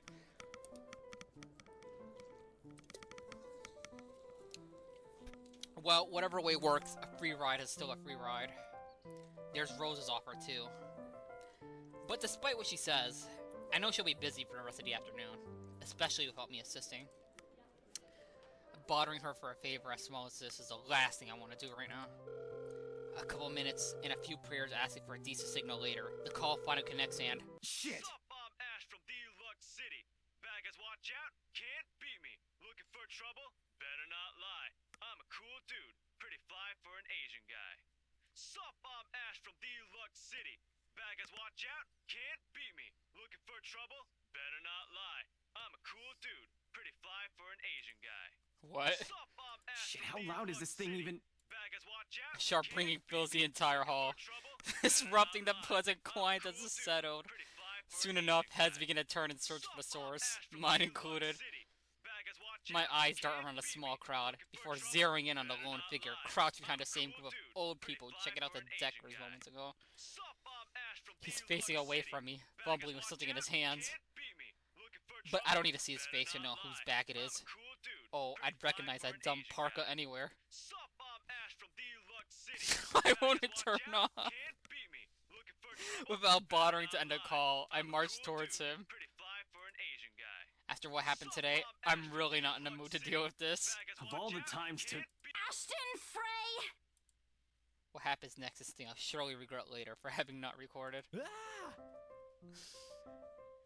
He jumps out, lets out an undignified yelp, followed by the phone slipping out of his grip. It bounces from one hand to the other in his poor attempt to catch it, before ultimately falling flat on the floor with a resounding clack. I kind of feel sorry for the phone. And the floor. But it's not every day he catch one like Ashhole off guard and get a reaction. Damn his stupid detective senses. I take every ounce of victory I can get, no matter how small. An awkward pause passes between us. A blink. A cough. He makes a face. And then, in a too quick notion, he ducks and retrieves his abused gadget, while a grin threatens to break out on my lips. He doesn't meet my eyes when he straightens, but a flush that's crisped up in his neck and cheeks. In another universe, where we haven't known each other for 5 years, and suffering through his teasing isn't a day-to-day occurrence, chances are, I'd find that adorable. Endearing, even. Unfortunately, this isn't that kind of world. The way things are, I'm already content to see him out of his obnoxiously calm and culted disposition. Hello to you too, scaredy cat. I could stand to be greeted like a normal person, you know. What? And miss that look on your face? No way. Oh man, I should have taken a picture. I am so honored you find this funny. Is that how you treat your guests? Talk to yourself. You aren't even a guest here. What are you doing here in the first place? He kind of looks like a hot lady. For a moment, he looks like a cat that swallowed the canary. Suddenly, checking every nook and cranny in his phone for any damage or scratches seems to be more interesting than activity than explaining himself. Ash. Hole. I could be looking to buy a house. A mansion? Yeah, why not? Did you see the view outside? It doesn't look haunted to me at all. He's messing with me. Ashton, I am not in the mood. What are you doing here? He chances a glimpse at some point behind me. The parlor. Curious, I follow his gaze, but before I can figure out what's caused attention, he places a hand on my shoulder and turns his back to face me. I just finished working on something, so I dropped by. You dropped by this famous-ass mansion to come visit? What the fuck are you talking about? I still don't see how his work has anything to do with why he's here. At my confused look, he drops his hand resting on my arm. Please do not fucking touch me. This shoulder belongs to Rose. And I said I'll see if I can pick you up. Turns out I can. Free time and all. So here I am. Figured you'd still be busy and Rose so dead, I can you around move for a on? while. She's not dead. She's in the other room, talking it up with Hannah. Oh, you should have mentioned that sooner. I was about to throw you out. Throw me? Hey, I was given a pamphlet. I think that makes me a legitimate client. We have mandatory sign-in sheets for clients, Ash. I didn't see your name on it. And you can't just roam around because it says open house. Normal people actually follow an etiquette here. Right, okay. I think I'll just go ahead and... No, wait. I wasn't really going to throw you out. Never mind. I was just about to leave anyway. What was his job again? Isn't he a detective? Wait, what? Now? Something must have shown in my face because he pauses and gives me a long, hard stare. Sometimes I forget how easy reading people is for Ash, given how often he looks at everything around him as a chore. I avoid his eyes, hoping he'll drop the subject and won't ask any more questions. The last thing I wanted to tell him what happened, especially the part about the letter. You know he's gonna be annoying as fuck about the letter. In fact, he's the last person on Earth I'll ever think about telling it to, if I can help it. My hand is really itchy right now. Sure, he's I wouldn't call him dependable, but okay. God knows how many times he's helped me, even without asking me for it. But stuff like ghosts and the supernatural, he'll never believe those even if he hears it from a friend. Except maybe if it's...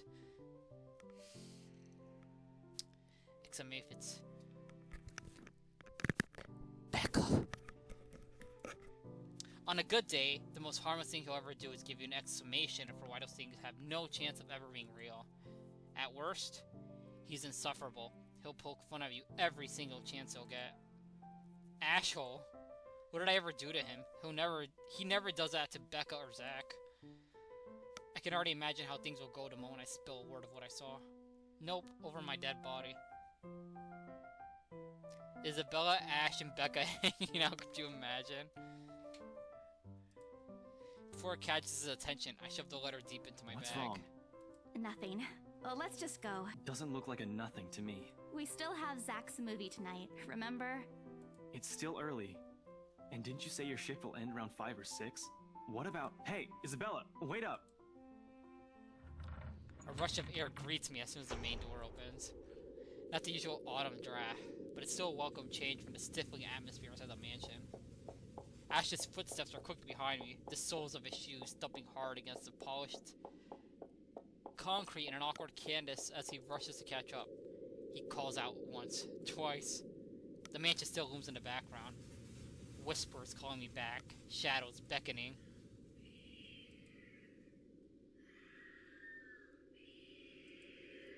I don't look back. We spend a ride back to Luxembourg City in a relatively quiet manner. Good, let's keep it that way. With only the radio's disjointed hum in the background to fill the silence. Occasionally, Ash will reach out to fiddle with it until a signal settles or it's on a respectable volume. But otherwise, he doesn't say anything.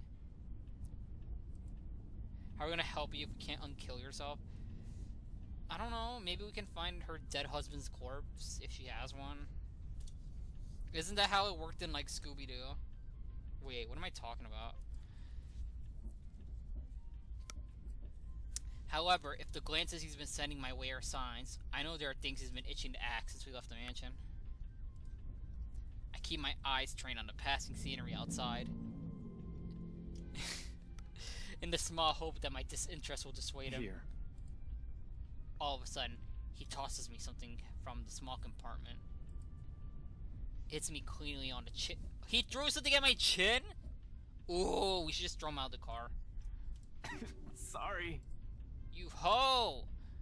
The glare I sent him left smirked. I cannot speak. I swear he did that on purpose. Ignoring him, I flipped the half-forgotten package in my lap. I won't say no to free food, but why are you giving away cereal bars? Oh yeah, Ash, that'll get me on your dick. Hand me a cereal bar. I'm totally gonna suck your D after this. He does not have any riz. Would you guys suck a dude off for some cereal bars? Looks like Dookie. It does look like Dookie. No? Okay, but like, if you handed Masky a cereal bar, would you expect him to suck your D? You'd munch? You'd eat that? That looks disgusting. Yeah, because he's a man. That's true. I always have one on my person, and you look like you're about to pass out back there. It looks disgusting. What's that yellow stuff on there? Have you eaten lunch yet? I don't even get the chance to deny it because right on cue, my stomach rumbles loudly in an empty, gnawing feeling in my stomach. I do not like saying that word. No surprise there. I did skip breakfast and lunch so I could catch Becca while she was on break. Wait, what? You skipped lunch? You skipped breakfast and lunch so you can catch Becca on her lunch break? What is she talking about? It's not like the hollow feeling's new to me though. If anything, it's just one of those things I've gotten used to ignoring over the years, growing up. I'm not gonna say that word. I hate that word. It's gross. Hey, thanks. Then I tear open the pack and start nibbling at the edge of the bar. Apart from an acknowledging nod, Ash doesn't say anything about the small exchange. From that, I'm thankful. After getting an earful from Becca and Rose, it's nice to be able to just sit down with someone who's not going to nag at you. How'd the open house go? The usual. We got a bigger crowd than normal because of the property's fame, but really, no different from the typical open house. On second thought, it actually looks like a fancy party more than an open house. I've never felt so underdressed in my life. Weren't you there? I wasn't really listening. You don't listen to anything, I bet. Ooh, Ashley wants to die. I should have asked someone to kick you out. Yeah, you should have. No, you won't. God, what was that ringtone again? Can I find it online real quick?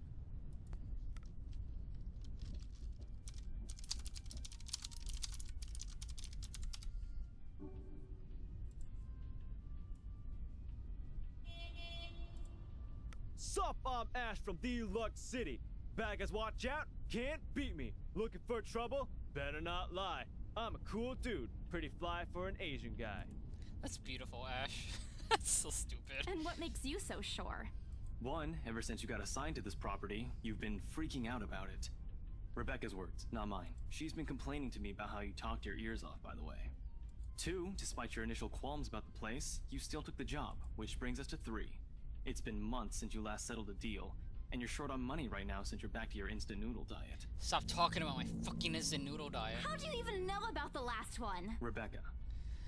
Oh, so Rebecca's just going around telling everyone about how I'm poor? Cool. Anyhow, you're hell-bent on selling the mansion. Even if someone you know personally is in the tour group, you aren't going to just kick them out. Every single person who went on your open house is still a prospect. Yeah, Becca's got a big-ass mouth for telling everyone about my financial issues. He's not entirely wrong. Oh man, I walked right into that one, didn't I? I hate you. I really hate you right now. His answer is a small laugh, the kind that screams, I'm right, I told you so. Oh, he wants to get beaten. Play the song. Sup, I'm Ash from Deluxe City. Baggers, watch out, can't beat me. Looking for trouble? Better not lie. I'm a cool dude, pretty fly for an Asian guy. Anyways. I hate it when he does that. I'll have you know that there's already someone who's extremely interested in this property. That isn't a song. It was. He just sang it. You want to hear it again? Sup, I'm Ash from Deluxe City. Baggers, watch out, can't beat me. Looking for trouble? Better not lie. I'm a cool dude, pretty fly for an Asian guy. So even if you expressed any sort of interest in it, I don't think they'd be willing to let you have it. Too bad. Provided I didn't botch it with the rights. Why, of all the times, did I have to screw up like that? In front of the important customer, no less? Yeah, that was really awkward, the way they looked at that letter and just like, oh, look at what the little brown girl handed us. Isn't she so funny and quirky? And then they tried to move on from that. Ooh, it was bad. I owe Rose a big apology. I hope she likes free donuts.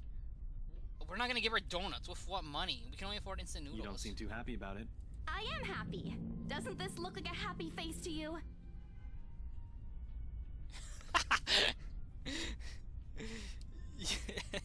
And your culture is a side of things? That's so silly. Really? And here I was thinking you found another one stuffed in the sofa. Or is it the wardrobe this time? He meant that as a joke. But how close is it to the truth? Made him... Ooh, I cannot speak. All at once, the letter in my back feels a whole lot... You kept that with you? You didn't throw it out? You... Why is she holding that? Yeah, well, things happened. Stuff the right couple might not be pleased about. Isabella's friends are all haters. No need to make a fuss about it. It's normal in the business. You made them angry? Not angry. Just... stuff happened. They made fun of my culture. Like? Things. Did they do anything? Your clients. The rights, was it? I can't answer that. Change the subject. Lie to him. Lie to him. I turn my eyes back to the passing view outside. Maybe if I remain quiet long enough, he'll get a hint. Seriously, what happened? You're already assuming something happened. I'm not. It's what you said earlier. You ruined a romance? Oh shit, I just remembered. Wait, where is it? Oh shit. Yeah, there's a whole thing in this game. Your relationship with characters change depending on what you say. Wow. I fucked it up with Ash because his just went down a little.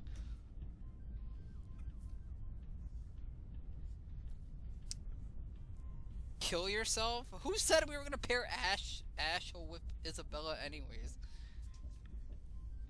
Oh wow. Everyone hates us but Mary Ann. Why isn't she wearing socks? Maybe she's wearing low cut socks. I don't know. Why are you making fun of her socks? She can't afford socks. She's poor. What did they do? They didn't do anything, all right? It's nothing. Work's just been stressful. My boss has been in a bad mood lately over a lost sale. Preparing everything for the open house has been tiring. Yeah, wait, doesn't she work in real estate? Why is she wearing that? Anyways. And then there's the tour. You've seen how big the place is. Her t-shirt? Wait, hold on. Outside, the sun has already started its descent, casting a vibrant orange glow on the tall buildings. I wonder how long before we reach the movie house. Zach's been pretty excited about his movie. I'd hate to ruin that for him. But right now, I just want the day to be over. Just so you know, people we interrogate often avoid our eyes when they're hiding something. Ash.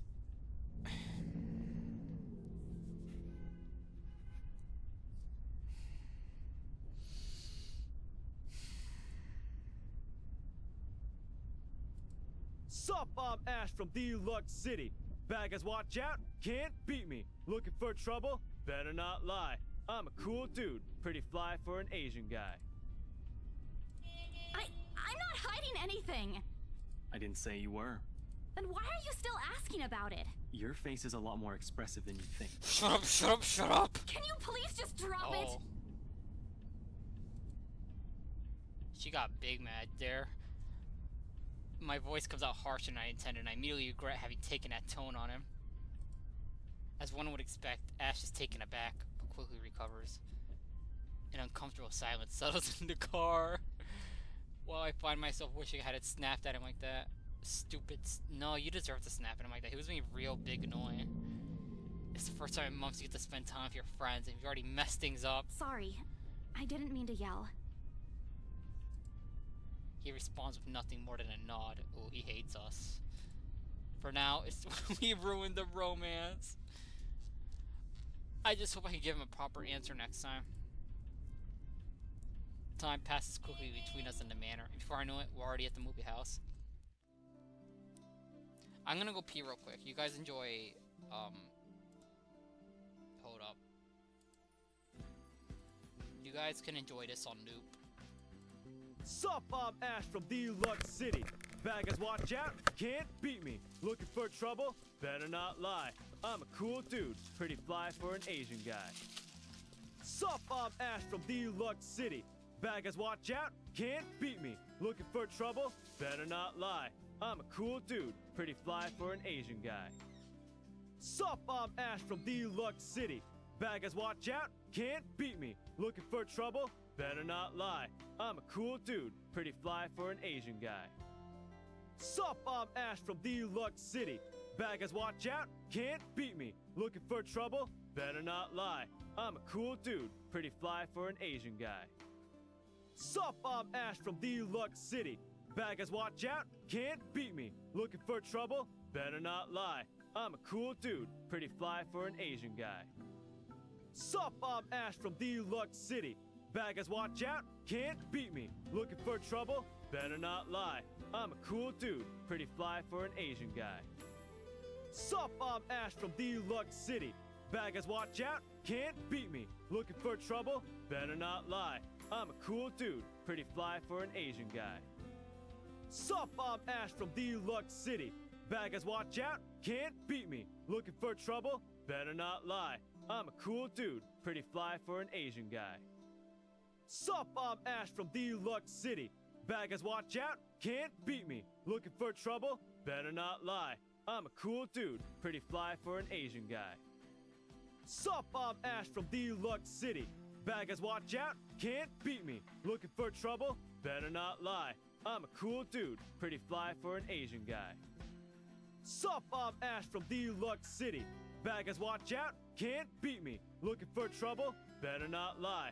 I'm a cool dude, pretty fly for an Asian guy. Sup, I'm Ash from Deluxe City. Baggers, watch out, can't beat me. Looking for trouble? Better not lie. I'm a cool dude, pretty fly for an Asian guy. Sup, I'm Ash from Deluxe City. Baggers, watch out, can't beat me. Looking for trouble? Better not lie. I'm a cool dude, pretty fly for an Asian guy. Sup, I'm Ash from Deluxe City. Back as watch.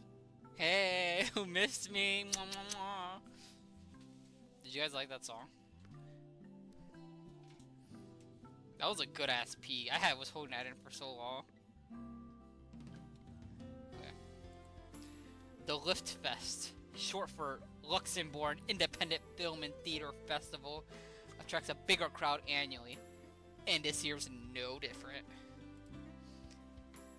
I've only been to a few indie film screenings with Zach, so I'm not an expert on the matter. But I know... Oh, my nose is so itchy! Okay, I'm okay. But I know that for people hoping to make a big break in the industry, getting your film recognized by a local event like this is already a big deal. When did this game come out? 2017. I said that not that long ago. Especially for a newcomer like Zach. He hasn't even won an award, but just getting a confirmation letter that the festival committee wants to include his movie in this year's lineup already put a grin on his face for weeks. You said that like an hour ago? Well, maybe you should have been listening an hour ago then. Isabel was born in 1991. 26. I don't know if this game takes place in 2017 though. 5'2". Oh, we're the same height. That's bad. She is the third child among 7. The daughter of a laundry woman and a Japanese driver. Oh wow, she has a lot of siblings.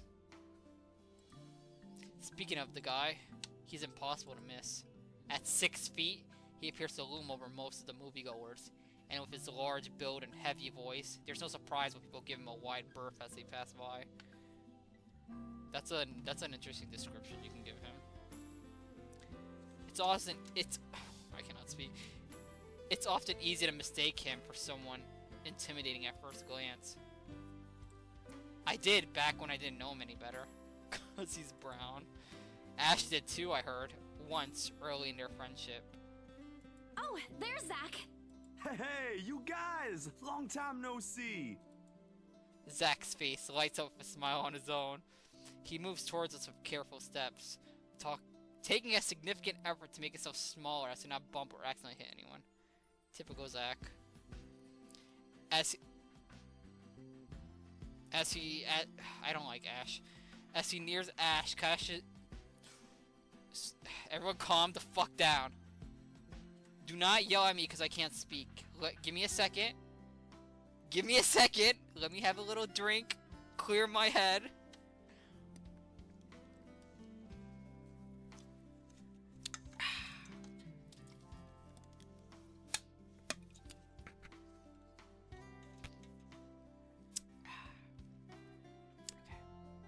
Everyone calm the fuck down. Don't yell at me. Let me try speaking again. Ahem. As he nears, Ash casually raises his hand in greeting and... Sup, Z-Man, my main man. Oh. What's crack-a-lackin', my homie?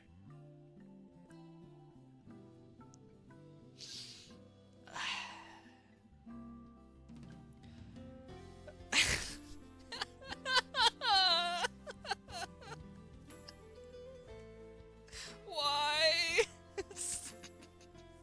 Stop. It's crazy in here right now. Stop.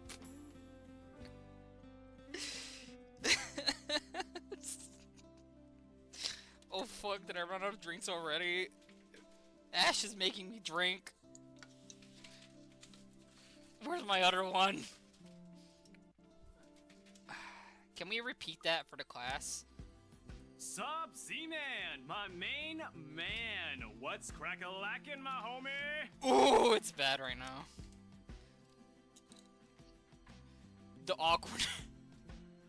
The awkwardness that descends within the immediate vicinity of our small group is palatable enough. Zach mad as fuck. Somewhere to our left, a girl giggles, and only then do I become aware of how my mouth is hanging open. I'm almost amazed by how Ash can say that out loud with a straight face.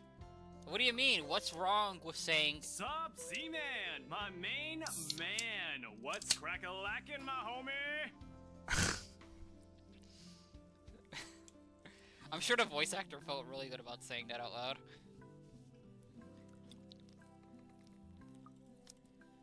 Almost. Considering his track record, I should be used to by now. Zach seems to be. Yo, stop trying to act black, Ashton. And you're the only one who calls me Z-Man. There's fondness. He does that often!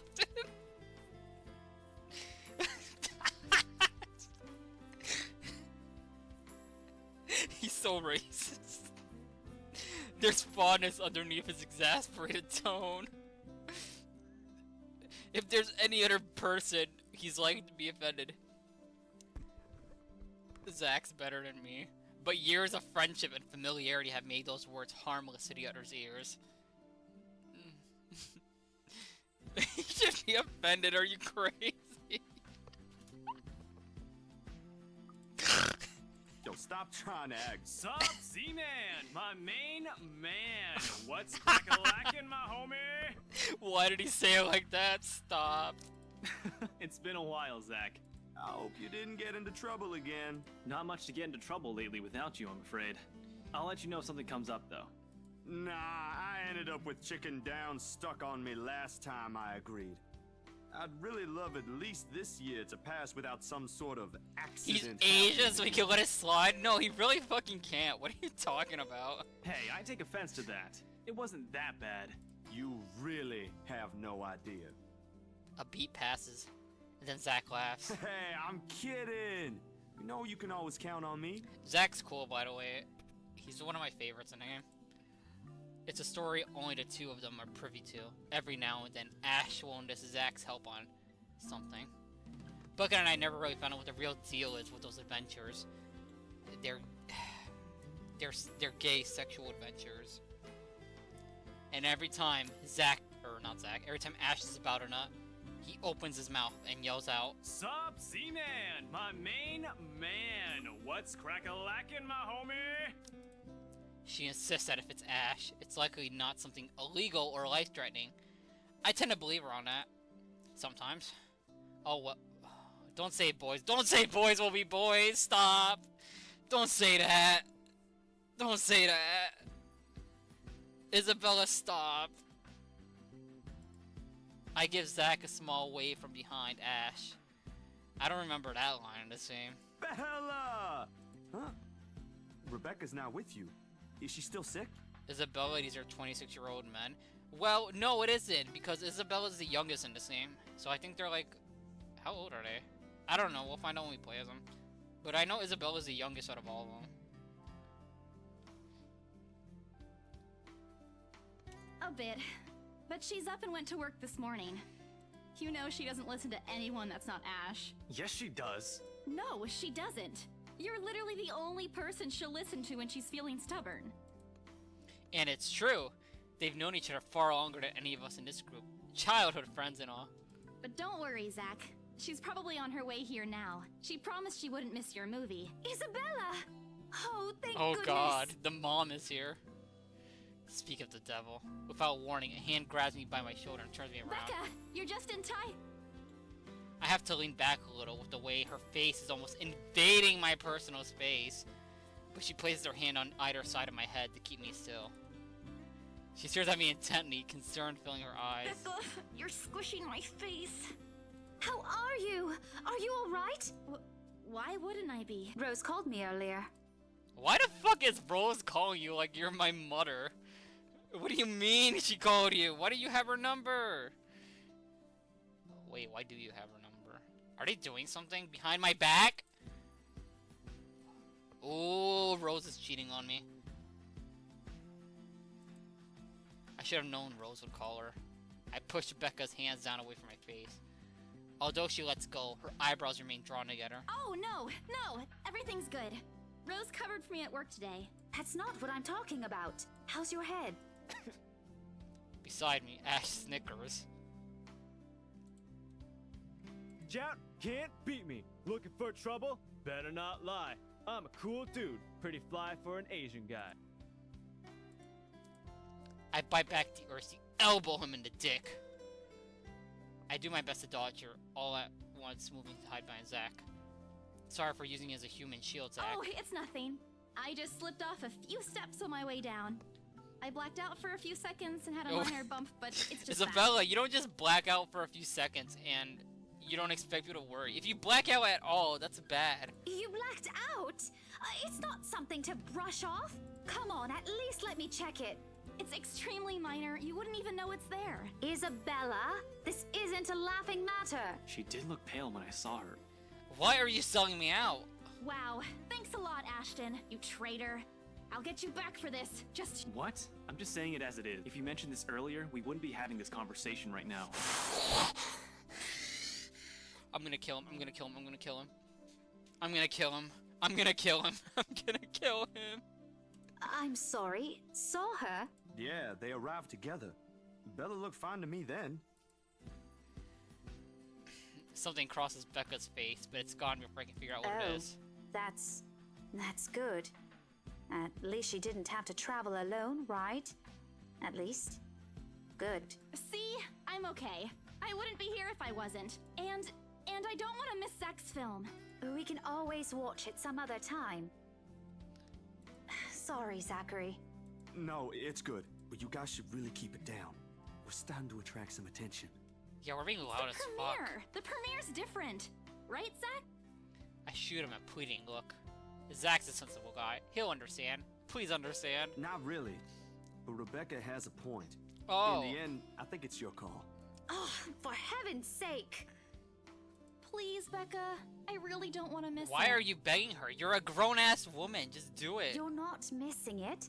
Oh, we're just moving it on a different day so we can have a... Yo, what the fuck? Look, you guys. Why is this even an argument? She's 26. If she says she's okay, then there's nothing we can do about it. It's not like we can stop her either. Wow, Ash is actually speaking sensibly for once. Besides, she's still acting like the same old Isabella to me, if she can still run around like that. Why are you taking her side? Because she's 26. I'm not. But if she wants to watch Zach's movie with us, I'm not going to stop her. She's probably the one looking forward to it the most. Ash, that's... Tell you what, if I notice something amiss with her, I'll take her to the nearest hospital myself. Is that good enough for you? I already knew the answer before Becca voices it out. When at last, she releases a deep breath and nods, albeit with great reluctance, I immediately tackle her into a hug. Thanks, Becca. Are you... Okay. It's always been you with him, isn't it? Did you say something? Me? Nothing. Don't mind me. If you say so. Okay. Okay, guys, showtime's close, so I think I'm gonna get us some snacks. My treat. And then, anyone here has a smaller bill? I think I do. Hold on. Isabel, you don't have a smaller bill. You're broke. I pull myself off Becca. Oh. What's this? Why are you reaching into my bag? No! Give it back! It's just a paper. I don't care! Give it! Looks ancient, too. Why do you keep this around? Why did you throw it out already? I've never been particularly sensitive about my own height, but right now, I really wish I had the advantage over him. Don't open it! What's the big deal? It's not like it's a love letter. I don't see any reason to... Hold on a second. This is, isn't it? Even if it is, it's not for you. She's 26, by the way. Stop taking her shit. Okay. Now I'm curious. I'm telling you, it's nothing like that. I can't breathe. Hold up, the moment is serious now.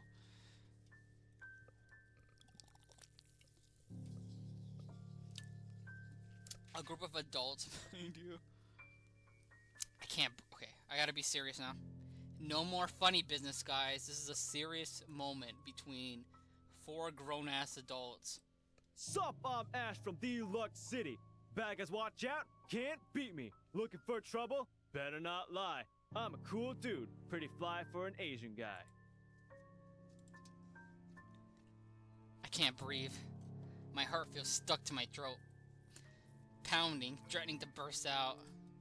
Vaguely, I know how my hands are trembling at my sides. Clasping them together doesn't do any good. They're still shaking, but I hang on to them regardless. The awful, sick weight that has taken its core into my stomach. How do I fix this? How do I fix this? How do I fix this? Someone please. Today's turning out to be a horrible nightmare. Send this to 5 people or else. Well, that's interesting. Guys, I think we should listen to Bella first. Why is Zach the only sensible one in our entire group? Aren't you a few days early for Halloween? And then here's Ash making everything worse. Ash waves a paper in front of me, giving me a fleeting glimpse of its contents. I don't need to see. I don't want to see. The letters, the words, every stroke written in blood is already embedded in my mind. Maybe I should have just thrown it away when I had the chance. That way. That way. It's not a prank. It makes all of them stop, even if I'm surprised with how steady my voice is. What did you say? This isn't a prank! I saw something! Hold on. Are we still talking about this paper? Or is it about the urban legend again? Both. I know it sounds ridiculous. You're saying this is a primitive version of a chain letter, and now that we've seen it, we're now cursed. You've got to be kidding me. Oh, he wants to die! He wants to die! See? This is why I didn't want to tell you guys! Isabella, aren't you taking this a bit too far? It's not a joke! Will you guys listen to me first? I saw something in the house earlier. It stood right in front of me. If I hadn't gotten away, that thing might have... Right. And in broad daylight, Isabella. Even someone gullible would find the logic in that screwed up. You would have been cursed, you didn't... Yeah, how did Ash... You, like... Ash just... There's also no way in hell that this supernatural shit is true.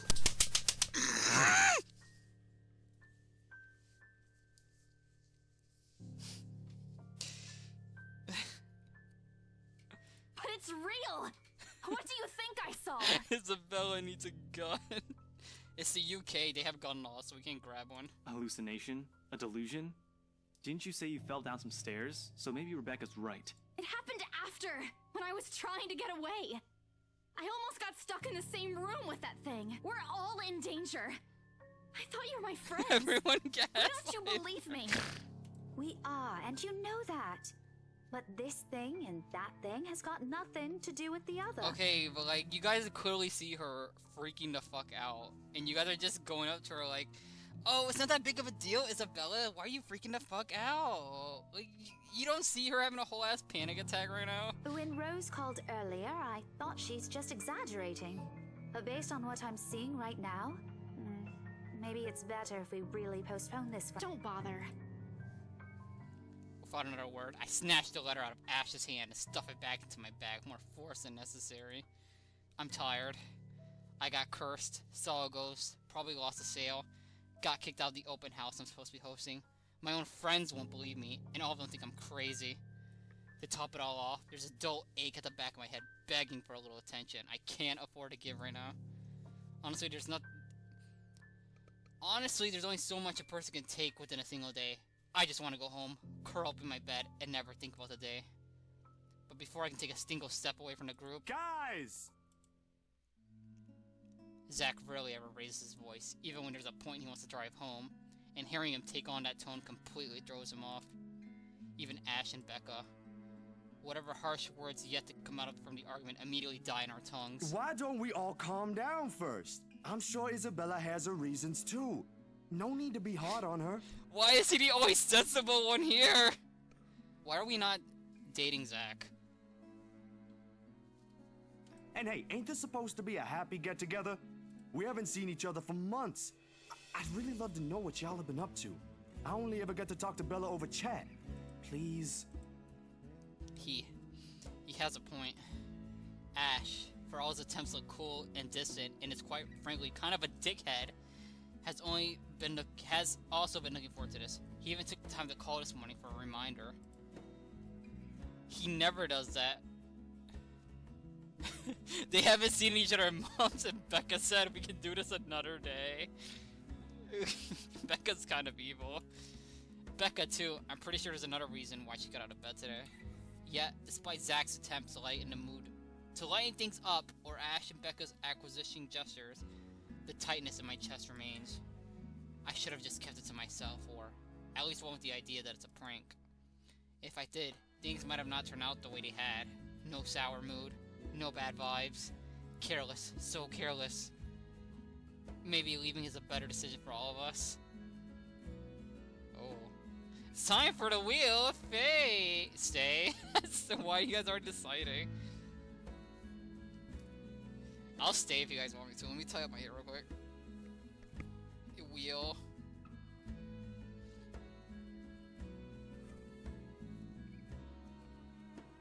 Do wheel. Okay, give me a sec. I'll tie up. I'm still tying up my hair. Okay, Toma. Time to bring up the wheel of fate. Oh, that's not it. Spin that. Wait, where's chat decides?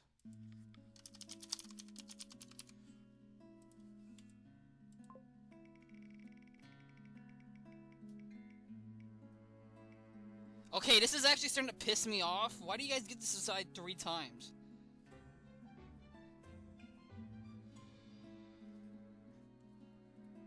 What do you guys want to do then? Just take out chat decides. Alright, fine. Chat decides to take out chat decides. Number 1.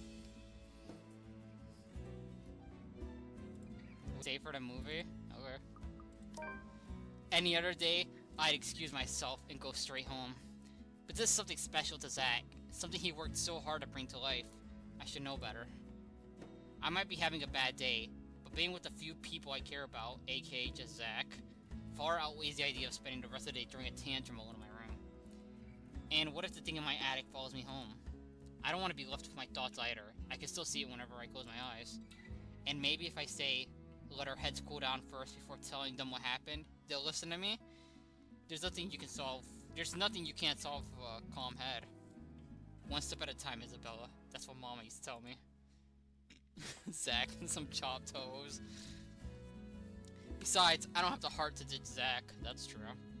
A smile is back on my face when I look back at him. If we keep arguing here, we're going to miss the first few minutes. All right, that's the Isabella I know. Oh, good. I thought for sure you were going to cry. This time, I really do send an elbow straight to his stomach.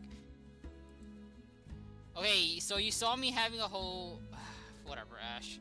What was that for? What do you mean, what was that for? Stop calling me a crybaby! I'm not one. Aw, don't cry. Stop it! Okay, scared to death then. That too! If you repeat that, I swear I'll... Let's just go. Without another word, Becca goes inside. She doesn't even stop to wait for us when I call after her. Ash and I exchange looks at that, the same question like we swimming in our minds. Did something happen at school after I left? Is she having a bad day too? I'll try asking her about it later, I guess. So, you guys go catch up with her. I'll go get us the food, I promise. But you'll miss it. Didn't you say watching a movie without food ain't fun? And it ain't like I haven't seen it. I made it, remember? I'll be in there soon. One friendly tap on my shoulder, and then he's gone. A few moviegoers are still milling about. Some are still waiting in line for tickets, but otherwise, most of the crowd are already inside. There's nothing more for us to do here now. Not a word of protest comes from me when Ash gestures for the two of us head inside. And then? Are you sure it wasn't one of the cleaning crews? Absolutely sure. Somehow, halfway through the movie, the conversation steered between what happened in the mansion. To be fair, Zach was the one who brought it up again. In his own movie premiere. What are those graphics? Now, the film's just serving as background noise. This is kind of a crazy film to just talk through. Well, except for Ash. I just hope we don't end up arguing about it again. We'll get kicked out for sure. Though with how loud Ash's voice is, we'll probably get thrown out way before any of the argument happens. Only Becca still remains engrossed in the film, completely ignoring us. Yes, they're friends. I mean, to be fair, Zach is talking through it too. So it's not like we're being like 100% rude, but this feels like kind of an inappropriate film to just talk through like this. Like, at least let it be the Superman movie. Why is it gotta be a movie that's clearly implying slavery against black people?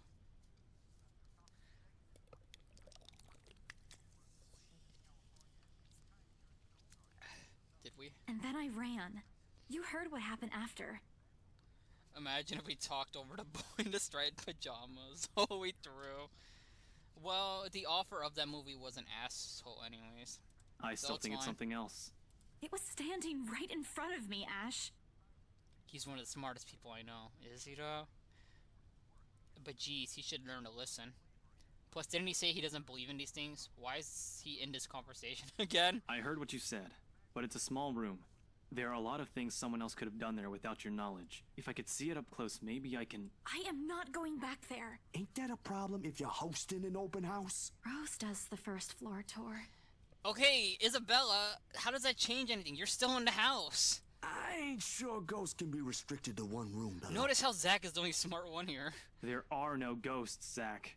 Stop putting useless ideas in her head. And then here's Ash gaslighting me.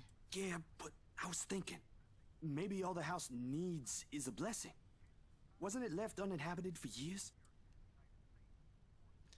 Oh, the house did change hands over the years, from one distant relative of the Ermengardes to another. None of them bothered to live in it, though, and it remained that way up until its current owner decided to sell it. Why didn't I think of that? I didn't peg you as the religious type, Zach.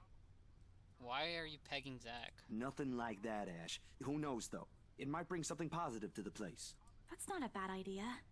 I just don't know where I could find someone. You're not seriously considering his suggestion, are you? Do you have a better idea? I know where. I could contact him for you if you want. You'd do that? Or we can find you a psychologist instead.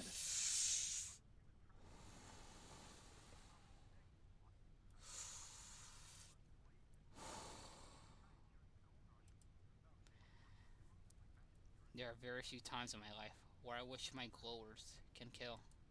This is one of those. Ash, that is not a very appropriate thing to say right now. No, wait, that's not what I meant. Ethnographer. I meant ethnographer. This guy's a psychologist too, of course, if you... Ashton, if you don't stop... Rebecca knows the guy I'm talking about too. She can vouch for him. Becca tears her away from the screen as the mention of her name. Huh? What? Oh, are you talking about Professor Andrew? He used to work with my parents at the university. And can you guys keep it down? Sorry, the scaredy cat here mentioned curses. Stop Not that I'm saying this is one.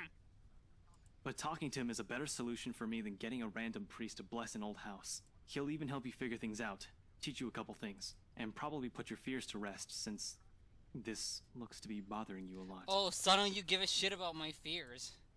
Ash might be right too. However, what Zach suggested is something I'm more familiar with. Granted, they don't believe me. They're only giving me those suggestions to put my mind at ease, but it's better than being ignored or being laughed at. I can take comfort in knowing they're willing to hear me out. So, what do you think? It's your call. We'll go with whatever you want. I don't know.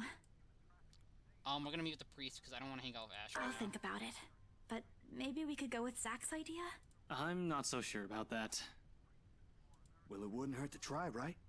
If it doesn't work, it doesn't work. At least we did something than just stand around. I thought you liked Ash. I do like Ash, but I also remember not liking him when I first played this game. I remember liking him way later. But I remember not liking him when I first played this game. So... I'll let you know when he's available, Bella. Thanks, Zach. I knew I could count on you. Guys, I said keep it down.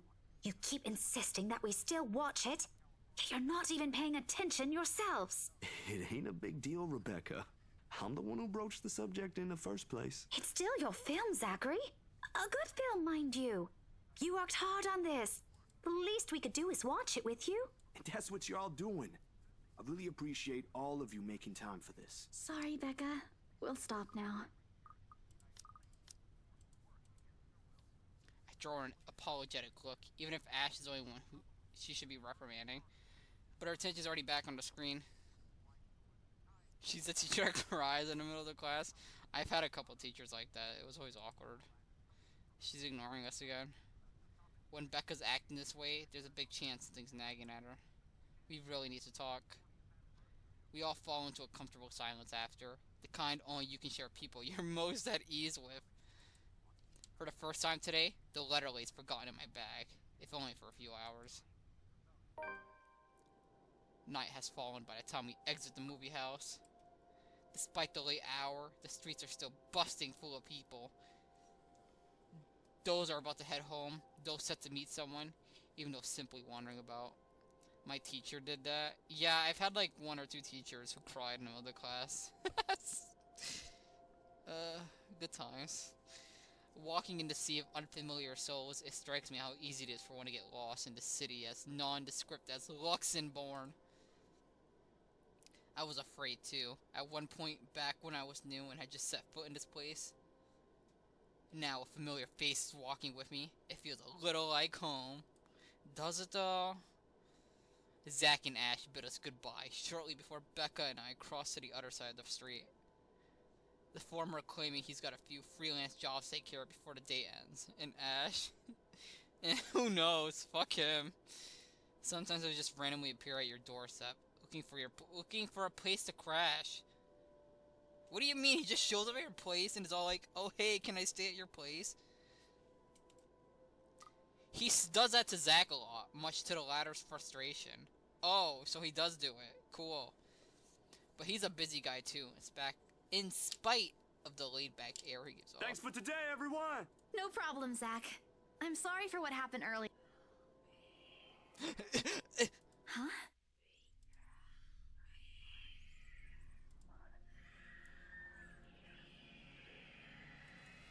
Sensation. Cold. Sickening. Drowning. My chest tightens. Breathing becoming labored. I can taste blood in my mouth. The edge of my vision blurs. In the distance, amidst the countless, nameless people going about their lives, a voice reaches out to me. Pleading, even as I clench my eyes tight and clasp my hands over my ears. Whispering and whispering and whispering. Calling out. No, not me. Somebody. Isabella? Earth to Isabella? At her voice, the whole world suddenly snaps into place. The murmur's gone. When I open my eyes, Bella raises an eyebrow at me in question. Weren't you listening? Are you coming with me? Can I go with Zach? Let me stay at his place. He seems cooler. Oh, yeah. Just... okay. Sorry, I spaced out. Why her boobs jiggling? They jiggled last time, I pointed it out. You always do that. Oh, okay, well fuck you. I follow her without complaint, but not before sneaking a glance at the far end of the street. Where the voice came from, where another set of eyes might be staring at me. Nothing. There are only Zach and Ash watching over us as we head back to where Becca parked her car.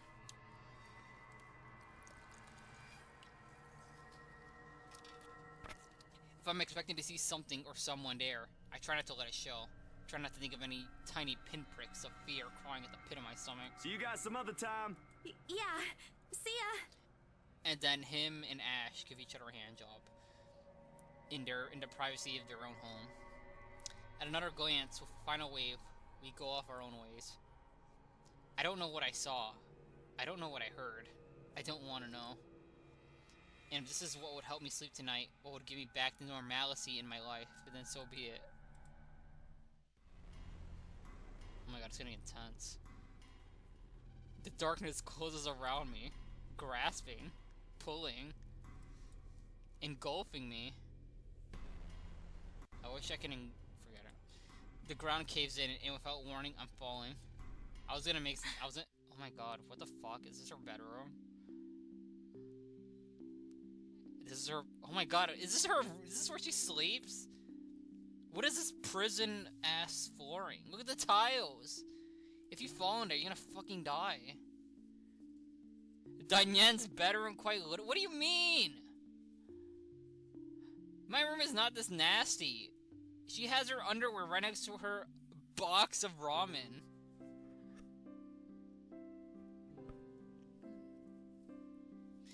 Wow, she does eat a lot of noodle cups. My eyes snap open. For an instant, it doesn't immediately register where I am.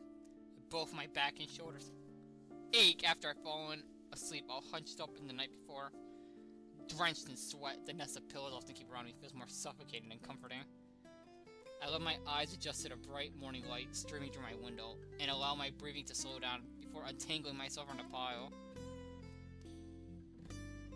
Yeah, I was just mentioning it. What are these floor tiles? Why do they look so prisonish? I haven't had a single dream since coming to Luxembourg, or at least none that I can recall having. It's a shame because they used to be so vivid. Not the crazy vivid, but the more pleasant kind I'd tell my siblings about. Maybe it's just the stress of living alone. The knowledge that I always wake up in an empty apartment with no one to tell stories to. Oh, that's depressing. What time is it? Habit forces me to look over the clock, even with the soreness weighing heavily on my shoulders and the compulsion to never leave my bed for today. In a heartbeat, I'm up. Oh man, of all the times to oversleep. Towel? Towel? Where's my towel? Where's my towel? Admittedly, it's a weekend. As an unspoken rule, that entitles me to a few extra hours of sleep. But if Rose didn't kill me yesterday, she sure as hell will now. And right after what happened, oh lord, one box of donuts as peace offering won't be enough. You can't afford a box of donuts. You buy noodle cups for lunch every day. Grab my towel. I'm already a few short steps from the bathroom when a muffled ringing breaks out from my bag. There's a moment of indecision at first. My mind conflicted whether I should just ignore or answer it. But what if it's Rose? Or worse, our boss? Aw, sheesh. In the end, the rational part of my brain wins out. The letter, she still has that? The letter from yesterday peeks out when I put a device out. Just the sight of it is enough to put me in a foul mood, and it takes every force of will for me to ignore it. If it's gonna cause you that much fucking trouble, you should put it in a shredder. Yeah, she wants to be cursed at this point. The caller ID reads Mama. Huh? It's around 4:45 p.m. in the Philippines right now. That's an unusual time for them to call. Usually it's around noontime here, and I'm the one calling, not the other way around. Better for them to use the money on something else than an international call. Regardless, in the most cheerful tone I can gather. Hello? Hello? Grace? How are you? Grace? Who's Grace? What's her name? Maria. Oh, it's like her. Where does the first name end and begin? And where does the middle name end? Whatever, it's fine. Mama! I'm doing okay. How are you guys over there? We're good, we're good. EJ won a storytelling contest at school the other week. Brought home a medal. I thought you should know. Oh, good for him. There's a tired ilt in her voice as she speaks. It's been there since Papa had to leave his job. I wish there's something I can do for her. But from miles away like this, the least I'm able to do is not make her worry. If only my older brother would actually lend her a hand. But Lord knows that'll ever happen. Yeah, God forbid a man does anything. Odds are, Kuya Jordan's already out drinking right now. Again. Can't count on my older sisters either, knowing she has a family of her own, and well... 8 Anne's financial situation isn't exactly great right now, having ran herself knee-deep in debt. Great! That's great! Tell him congratulations from me.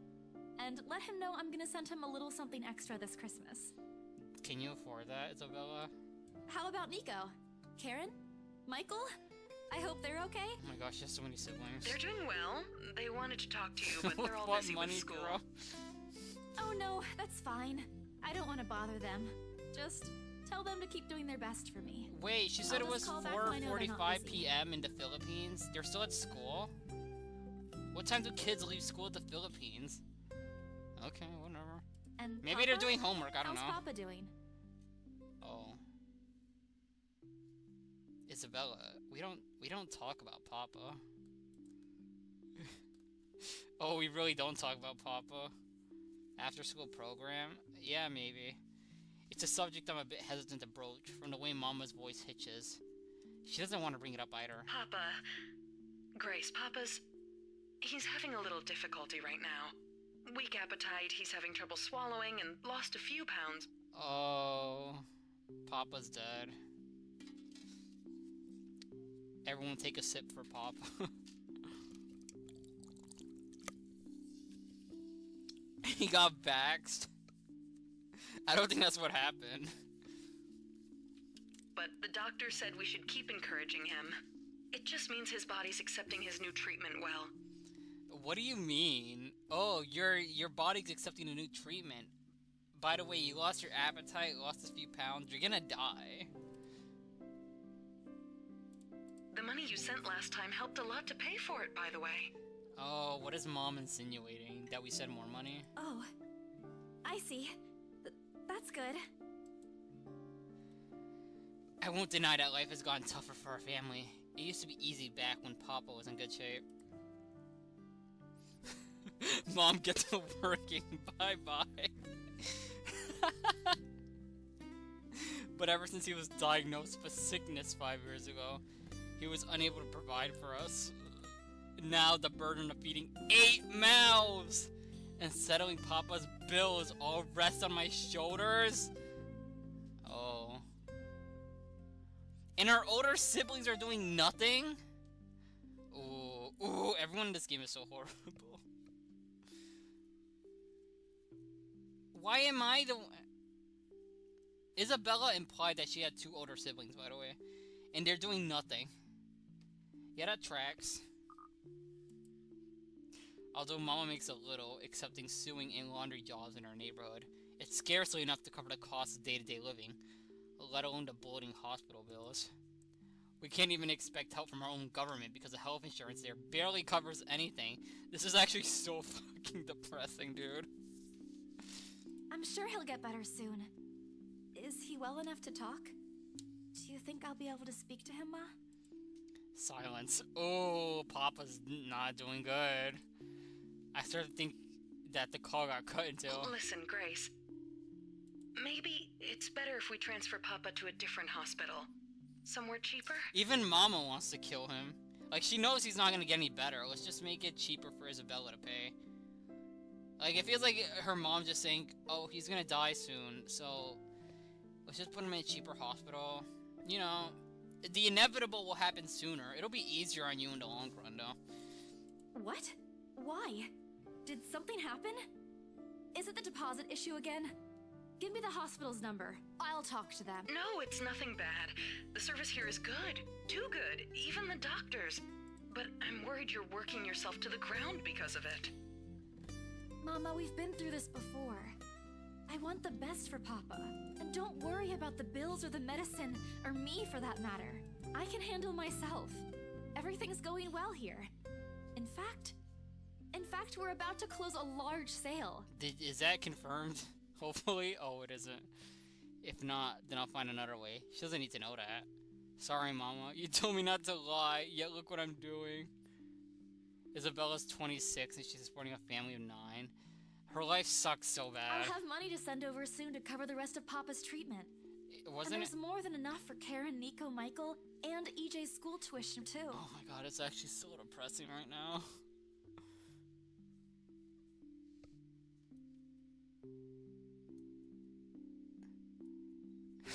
Her 2 older siblings lazy as fuck. Thank you so much, dear. I appreciate it. We all do. I just wish you'd come home to us soon.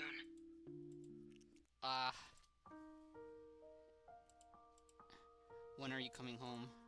EJ, the youngest, used to be the only person asking me that. How to respond to a question you don't have a definite answer to. 5 years later, and I still can't give them a straight one. I smile, though Mama can't see it. I fight to keep my lips from quivering, my voice from shaking. She's got enough on her plate as it is. No need to weigh her down with unnecessary concerns. Promise me you'll be there to welcome me when I do, okay? Of course. I'm sorry, Grace. I need to take this for a while. There's a small commotion on the other end. The sound of gates opening. The voice of a... Who the fuck was that child? The voice of a child, EJ, talking excitedly about his day at school. The tapping of feet on the floorboards as he runs. It's been years since I went home, but I can still picture the whole scene in my mind. How tall is he now? Are the neighborhood kids bullying him now that I'm not around? Did Mama rearrange the furniture in the living room again? What are they having for dinner today? I missed them. I missed them so much. It's okay, Ma. This is I so need to go sad. too. I've got work today. I'll call again soon, alright? Isabella, 26. Yeah, like... She has like, what did she say, 7 siblings? Yeah. Like, oh my god, it's crazy for her right now. Isabella's life is so sad. On a Saturday? Oh, never mind. Take care of yourself, dear. I love you. Gabby was right. Isabella is the biggest victim in the world. I love you. Bye. It ends with a soft click, leaving half-truths and empty promises hanging in the air. She has Zach. Closing my eyes for a moment, I take a deep breath and shake away the thoughts beginning to swim inside my head. It's pointless to mull over these things right now. Okay, Isabella. Time to get that mansion sold. Unfortunately, before I can take a single step away from my phone, it rings again. No doubt Mama forgot to say something. Did you forget anything? That's my girlfriend. Excuse you? I'm too young to be your mom. Are you still sleeping? Hold on, never mind that. Get yourself in the office. Hurry! Office? What about the open house? Oh no. Is it Sir John? Did he hear about yesterday? Am I in trouble? Oh god, oh god, oh god! I'm gonna get yelled at, aren't I? What do I do? I'll buy you an extra box of donuts if— Why does she assume she can fix everything with some donuts? I mean, it'd work for my dumb ass. If someone bought me donuts, I'd forgive them.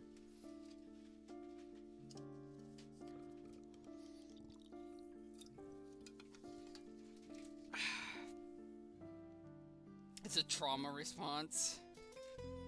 Okay, so what if Dunyan gets brought 12 Walmart donuts? No, because last time I went to Walmart, the bakery section was full of flies, and I cannot fuck with that bakery section. It was so gross. It killed that whole thing for me. I never want to shop there again. I went to buy bread there one time. There's flies everywhere. It was so nasty. Go to Aldi. Last time I went shopping, I did go to Aldi's actually. What if I told everyone that I'm on my 6th cup of alcohol? How would y'all feel about that? Where were we? No, it's nothing like that. Will you get yourself here, alright? You I'll can tell you tell. everything then. There's a telltale din of several feet shuffling against the wooden flooring, and an indistinct yelling in the background before Rose cuts the connection. This isn't in any way comforting, but it's enough reason for me to hastily discard my phone and finish my shower in record time. I make it into our office within 20 minutes of leaving my apartment, completely disheveled and out of breath. A feat if I take into account my usual travel time. Routine clamor, common a Breyer Realty Corporation Luxembourg office, greets me as soon as a foot crosses the threshold. Papers rustling, telephones ringing at sporadic intervals, agents talking at varying volumes, staff moving out, and— Where the hell is C? Where are my employees? What the actual fuck, guys? Of all the times to disappear without notice. Who's Sir John? Oh wait, that's my boss. My boss's words turn muffled as someone else closes the door to his office, likely the work of our HR manager. What the fuck, guys? Throughout the past weeks, he's been in a bad mood over a few employees who have failed to report to work. I hear they're still trying to get a hold of them, but to no avail. Maybe they're dead. But no, that would be silly. The result is half their workload has been shifted to all available staff, so as not to lose clients. Not that I mind the extra work. If anything, it means I'll have more to send to my family back home. Oh. Every time Isabella talks, it's...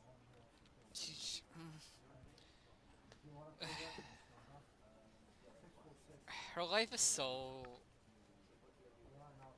I don't want to sound like Rose and be like... I don't want to sound like I'm... You know... They all treat her like a child, and I don't want to sound like I'm doing that, but her life is actually so depressing. She better than me at a certain point. I would stop replying to mom's calls. No, if that was me, I would have taken Zach somewhere real fucking nice, because he's the only good person in my fan group.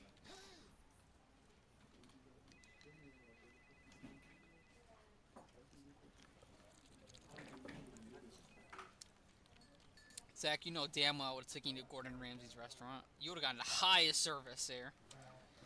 Although the rumors of a branch closure circulating because of all this, indeed a bit worrisome. My bag barely touches the top of the table, and Rose pulls me aside and gives me a big, fat smooch. Here, I need you to help me with these papers.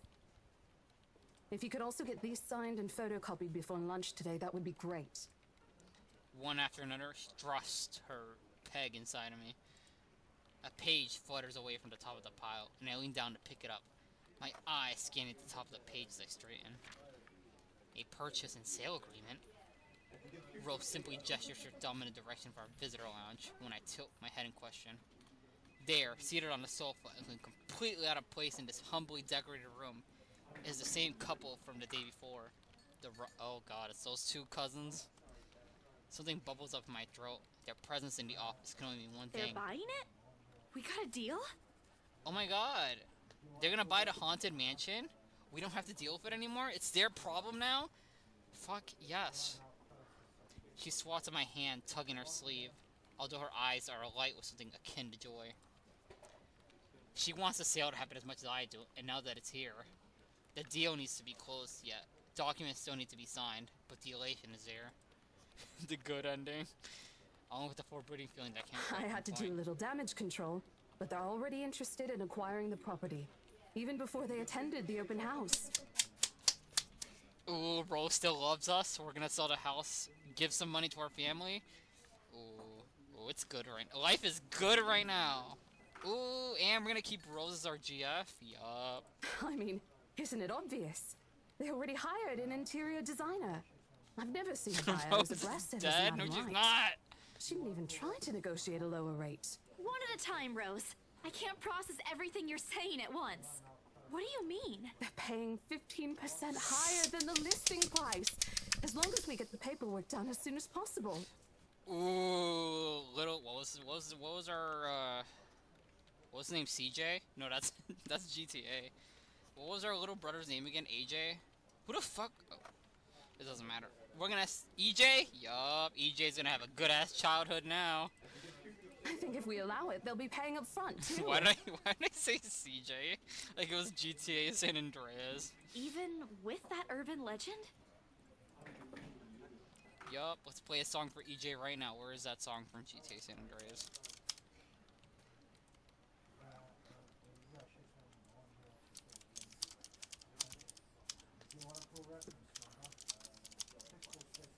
You lost the plot. What do you mean? This is... Oh no, it's gonna play an ad. Forget it then. I'm not gonna play the song.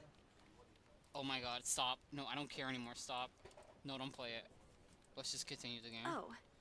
I was so sure we lost the sale after yesterday. Don't look so surprised. We still have to conduct some last few checks before we completely hand it over to them.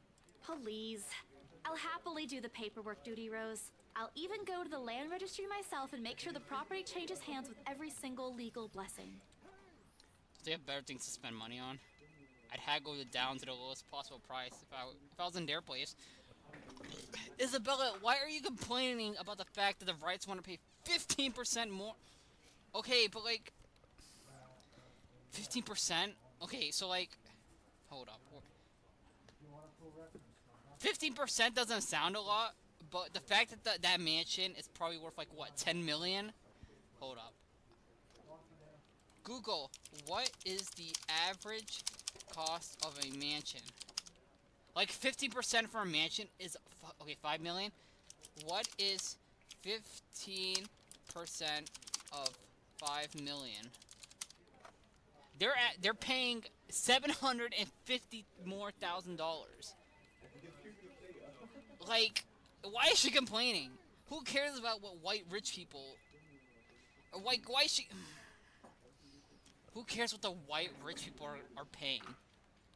They'll pay $500,000 just to make sure some brown people in a different country have a worse life. Oh, they're.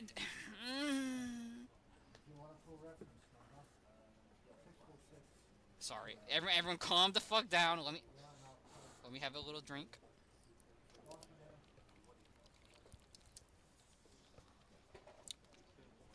We're calm.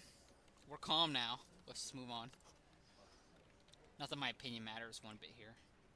We're just their agents who are just reaching a hefty commission is all. Rose gives me a pat on the shoulder, signaling that she's heading back to them, and an unspoken instruction for me to follow after I'm done. It doesn't take me long to finish what work she left me here.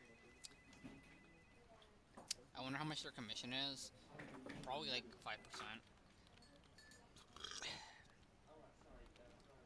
Isabella said it would feed them for like a couple months, so I assume it's not a lot compared to what the houses cost. Compared to how much the company is getting out of it. It's probably... Even though they're the ones who put all the work into selling it, they're probably not getting a lot of money out of it. Ma'am Hannah calls me over the moment she notices my presence at the lounge door.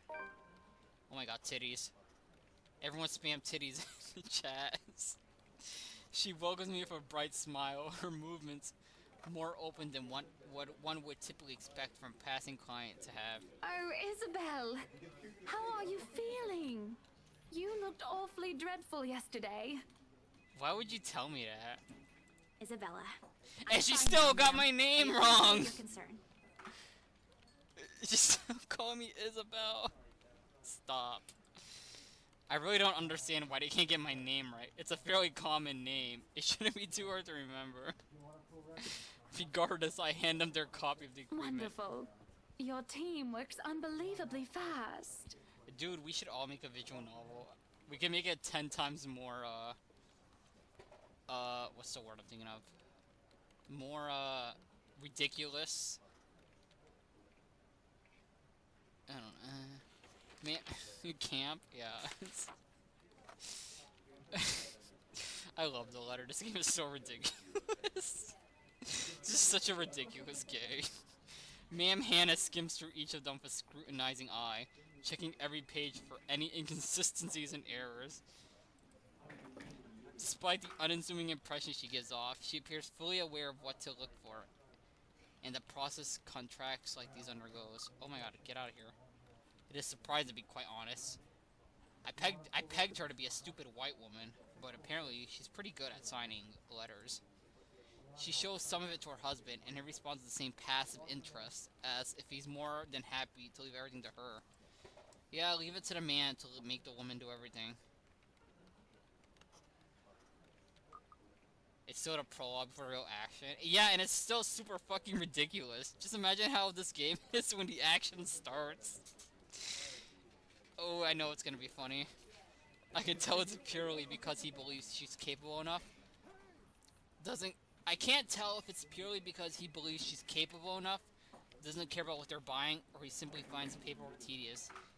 It's probably because she's a woman and he expects her to do everything. But he's still gonna take the, he's still gonna, you know, take... Oh my god, his hands are tiny. He has Donald Trump hands. Apparently satisfied with what she's seen, Ma'am Hannah clasped her hands together before extending it for us to shake. Rose and I released a breath we've been taking. Both of us more than happy to return the gesture. That settles it then? Are you really sure about this property, ma'am? Yup. We could easily find you a bigger one among our Why is she... Something with a modern touch? Isabella, please! Stop! Isabella, shut up! Stop! This is why you're broke. Maybe her friends deserve to hate on her because she's actually kind of dumb right now. Why is she so... Isabella, who cares about them? They're just... Ashton Frey, play the song. Sup, I'm Ash from Deluxe City. Bad guys, watch out, can't beat me. Looking for trouble? Better not lie. I'm a cool dude. Pretty fly for an Asian guy. So stupid. Even if it was a normal client.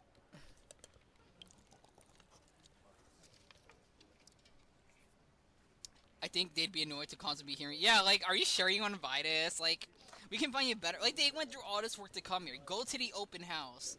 And then they're going to be like, hey, we're going to pay for this house, but we're also going to pay 15% more than what you were offering. And you're just going to go up to them and be like, oh, no, we can find you a better house. Like, no, Isabella, shut the fuck up. Take the commission. Your family's hungry and starving. We can find you one more modern. They're white, rich people. They don't want a modern house. They want a house that reminds them of the good old times. AKA slavery to them. Like,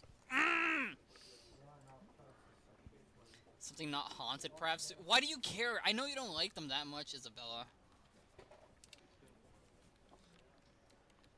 Rose shoots me a warning glance. Yeah, even Rose is like, yo, girl, shut the fuck up right now. Right now. Shut the fuck up. We're about to make so much money off this, and you're being a dumb hoe. Of course. Why wouldn't I be? The house is absolutely perfect, isn't it, darling? A helipad would still be a nice addition. Okay, so install one later. Ooh. Yes, well, we'll get there eventually, love. As I was saying, if your partner had the documents yesterday, we would have bought it right there immediately. Shame she didn't have it. Well, there's still a few necessary documents we need you to sign after, but we'll let you know once we have those finalized. This game. I love this game. It's so stupid. We'll be handling the process for the rest, so don't worry about it, ma'am. Within a week, I hope.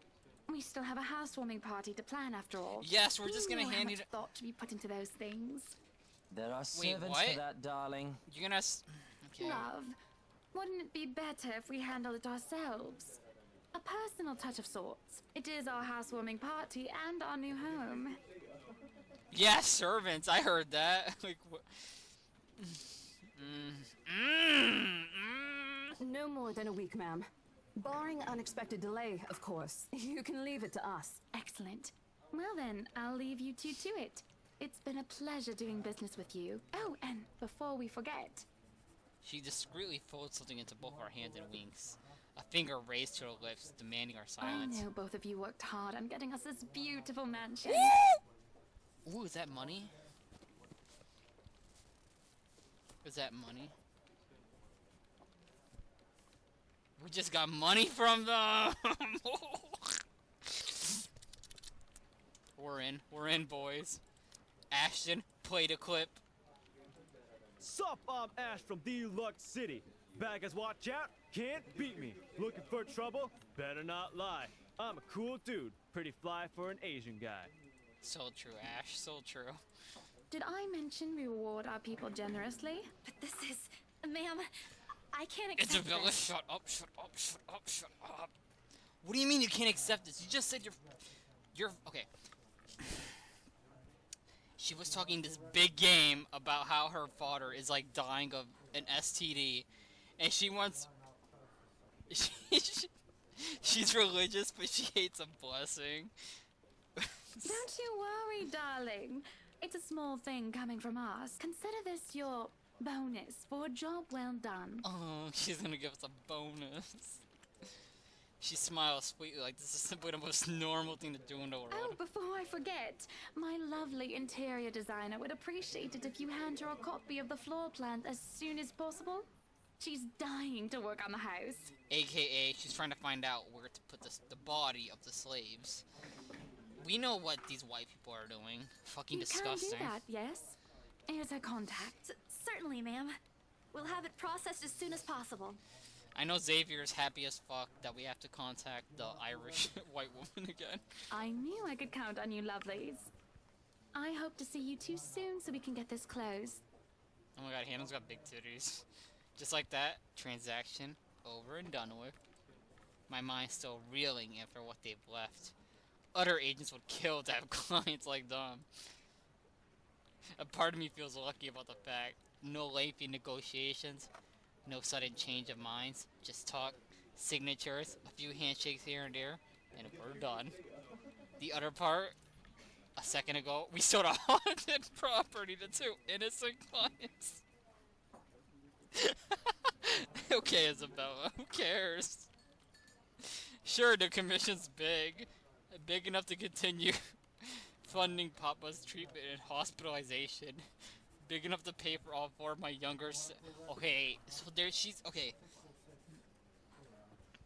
So she's clearly making a bunch of money from this, and she still feels bad about taking advantage of a bunch of rich, overprivileged white people. Okay, Isabella... She's a better person than me, that's all I'm saying. She's a way better person than me, that's all I'm saying right now. Heck, it'll keep me away from okay! So not only can she feed her siblings, pay for her father's STD treatments, she also gets to feed herself nicely for a few months. And she's still complaining about... Oh... She's a much better person than me. She's a much better person than me right now. Oh, Isabella, the things you do to sell a house to get money. Papa won't be happy with that. He should be, because we're keeping him alive right now. This, this is such a good game. This is such a great game. The little lie I told Mama this morning isn't a lie anymore. Well, there's something. So how does it feel? How does what feel? Your first big multi-million-pound sale, silly. I know you've been with us for years, but this has got to be memorable for you. Memorable is an understatement, Rose. Come on, show some enthusiasm. They gave us a bonus, too, aside from the commission and the other bonus boss promised. Oh my god, Rose, you know what that means? You should, like, pin me against a wall and make out with me. What are you gonna do with it? Send it to my family. I don't know. Send it home, probably? Question mark. All of it? Not everything, of course. Most of it. I'll leave some for my living expenses. Why is she surprised that I want to send my money to my family who's struggling? Listen here, Isabella. I'll teach you something. Can we I should've bang told in you the before we mansion ended your with that training. creepy ass ghost? No. And it's full of like. No, they're gonna find us banging the cell. Forget it. Oh my god, she swings an arm over my shoulder and leans in closer to my ear, as though she's about to share a big secret. It's okay to celebrate from time to time. Oh, she wants to celebrate my bedroom. I don't get it. It's simple. Go out, do something for yourself. Throw a party and treat your friends to free food. Didn't you say the last one's some sort of tradition back at home for you? Wow, she vaguely listened to what we did back then. Yeah, don't treat my well, no. We can treat Zach out. We can take him out to a nice dinner. Becca and Ash, they can go fuck themselves. Quite frankly. Zach, we're gonna take him out to a nice ass dinner. Everyone else can go fuck themselves. Hello, this is practically a done deal. Isn't throwing a party a bit excessive? Oh my god, I have not saved in a while. Your call. I won't say no to an invitation, by the way. In case you okay, really are planning to Rose. throw one. A few drinks would be nice too. Rose, Thank you very no, much. you're just my coworker. I don't think my apartment's big enough for that. You, Rose and Zach can come? Alright, we'll invite Rose. You know what? Rose has been pretty cool to us. I wouldn't hate inviting her to a party. They work together, but you don't see each other during parties for Rose. We'll throw a party for Rose. Rose has been pretty cool with us, so I wouldn't hate the idea of her having a party with us. You could always move? Bloody hell, you're working in real estate. So what? I think I'll pass. Too bad she's dying That's too soon. much of an unnecessary She's expense. not dying soon. She's her girlfriend. But I did promise Becca free lunch in case the sale goes well. Okay, well, Becca can go fuck herself because she was with me. You go do that. Hold on a sec. She quickly removes herself from me. Oh my god, she was on me. Her tone shifts from playful to professional in the span of a few Today? seconds. Not a problem, ma'am. I could bring you a copy of the contract if... Must be another client. Nothing surprising there. She's one of BRC's top agents, no matter how modest she appears. Oh my god, we're working with the company's biggest agents? Oh my god. Rose! You didn't tell me you were so professional. Oh my god, we're gonna make out. I, on the other hand, have very little knack for it, despite the fact that I've been working here for a couple years. No, she said like, what, 5 years? That's like half a decade. God damn. We've been working here since we were, what, 21? And we're 26 now? Of course, I learned eventually. I had to. But someone else will, without a doubt, do a better job. Once, though, in a drunken stupor, Rose told me a story of what could have been. Years ago, wide-eyed, young and brimming with yet-to-be-fulfilled dreams and ambitions. She was a term or two away from a nursing degree. Wait, what? She was gonna be a nurse? I don't know, like... I mean, it's... If she wanted to be a nurse and it didn't work out, that sucks, but I wouldn't... I feel like real estate would... That's not a bad second choice either. I don't know. Out of courtesy, I never pressed the matter further. Perhaps it's where the sense of fondness started. A small connection due to one similar experience in our respective lives. Goals we both let pass us by because of circumstances we're in. Wait, did Isabel want to be something else? She went to public school and was an average student, but took to art easily. Oh, she wanted to be an art girl? Oh, that sucks for her. Now she's working in real estate for a bunch of white people. I'd be happy to discuss this over tea, ma'am. All right, I'll be there. Thank you. New client? Reassigned. Art makes no money. Have you heard from Mark at all?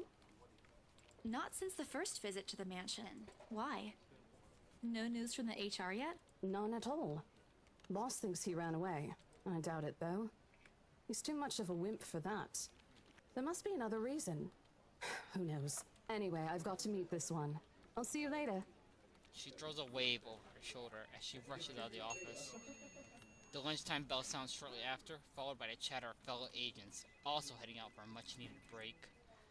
Ordinarily, there's no need for me to go out, but oversleeping doesn't allow me the luxury of packing my lunch today.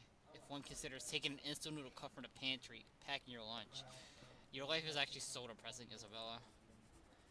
Time to make good on my promise I made to Becca, I suppose. Maybe invite Zach and Ash too. In the end, only Becca and Zach come. Oh, we gotta meet my flop friends. Ash, on the other hand, couldn't be reached. All my calls went straight to voicemail. He's at it again, right here today, gone the next day. Oh well, his loss. We won. We have agreed to meet at a nearby cafe, the same one I frequent with Becca, because it's cheap and they give away free bread around closing time. Oh wow, this is the cafe. What's with that bookcase back there? Yo, you know it's another game we need to play? Forget it.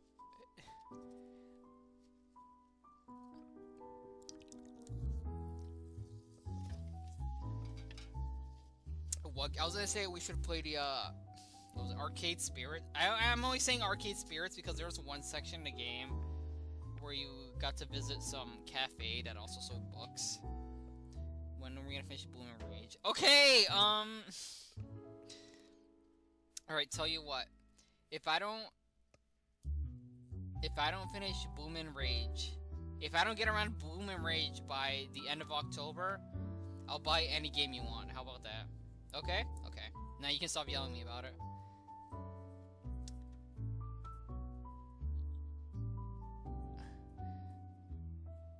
Quiet, a little old-fashioned, though looks a wee bit out of place amidst the small, tall buildings, but we love it all the same. Much like its facade, the interior carries an antique charm to it. How drunk I should be to take this opportunity? Record. Yeah, record it. So if I wake up the next day and I'm like, I don't remember making that promise, and now you can bring it up to me again. Vintage art pieces in a row of shelves. Yeah, when at the end of October, you can just bring it up to me again, and I'll be like, what the fuck are you talking about? And then you bring it up, and I'm like, oh god, did I make that promise? Yeah, it's our promise, so don't worry. Yeah, you gotta record. Just save the I'm pretty sure I have it set up so you can save the stream after it ends. Just save it to, like, your shitty-ass hard drive after.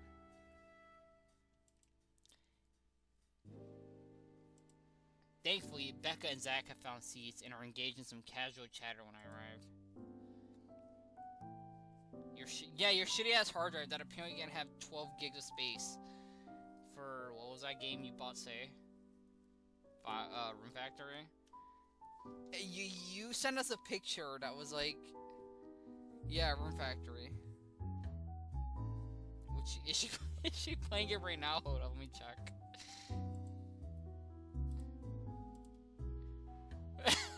She is playing it right now. Well, good for her. I hope she's having fun. She is. Yeah, I just checked her right now. She is. Well, good for her. I hope she's having fun. It's strange seeing the two of them felt Ash becoming the other. They'd never been particularly close. Sure, they talk when they meet, laugh at the same things when something's funny, but there's distance. The kind born purely out of differing interests. That, or Zach's simply afraid of Becca. It's not impossible, and I won't blame him if he is. He might be the tallest in our group, but everyone knows that it means nothing against Becca's temper. Even I'm a little scared of her. Zach! Becca! Well, you seem to be in a better mood today. What happened? I know that smile, Belle. Come on, still. Don't rush me. Let's order food first, okay? A waitress comes by and takes our orders. We're gonna smack this hoe. No, that's our... Wait, no, Say already confirmed us that she's not our lover, so never mind. On a normal day, me and Becca will order a hearty serving of their special vegetarian stovies. What's a stovie? Google Chrome, define stovie. Stovies is a traditional Scottish comfort food, essentially a hearty stew of potatoes, onions, and meat. Oh.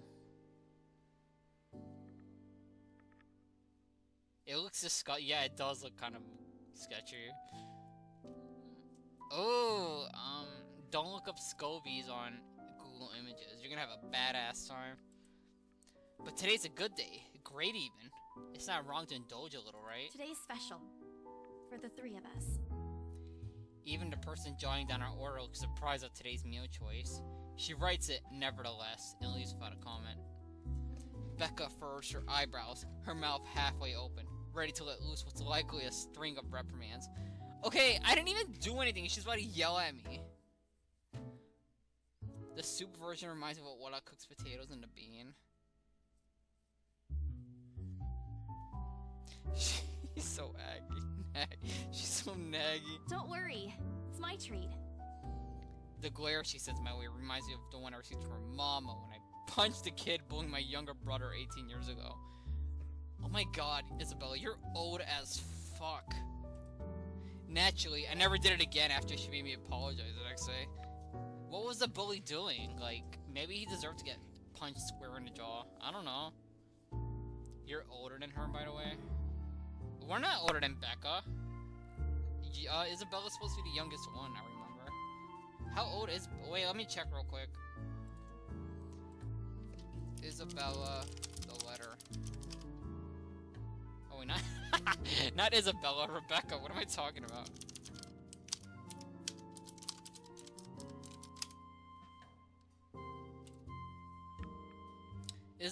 Rebecca's 29. So she's like 3 years older than us. I don't know why she's acting like she's 40, though. But Becca's far from being my mom. A small, sheepish grin is enough to turn that frown into a defeated sigh. Food arrives in the middle of a funny story from Zach, putting the rest of our conversation on hold as we each serve. What's the food we're eating? It isn't anything fancy. Oh, that's what we're eating? Pan-roasted sea bass with citrus-dressed asparagus. And a portion of mashed potatoes on the side. Or at least that's what the daily special board says. So she doesn't even know what the fuck that side is. That's what they're eating? I bet that thing's like 30 bucks. Yeah, that looks like it costs a lot of fucking money, dude. No free refills. Jesus. I never did pay any attention to it whenever I came here. Since the price, whatever's written, way above what I'm willing to spend on food on a single day. Oh, so Isabella's already confirming that that shit is like 50 bucks. Oh my god, it's crazy right now. When did this game come out?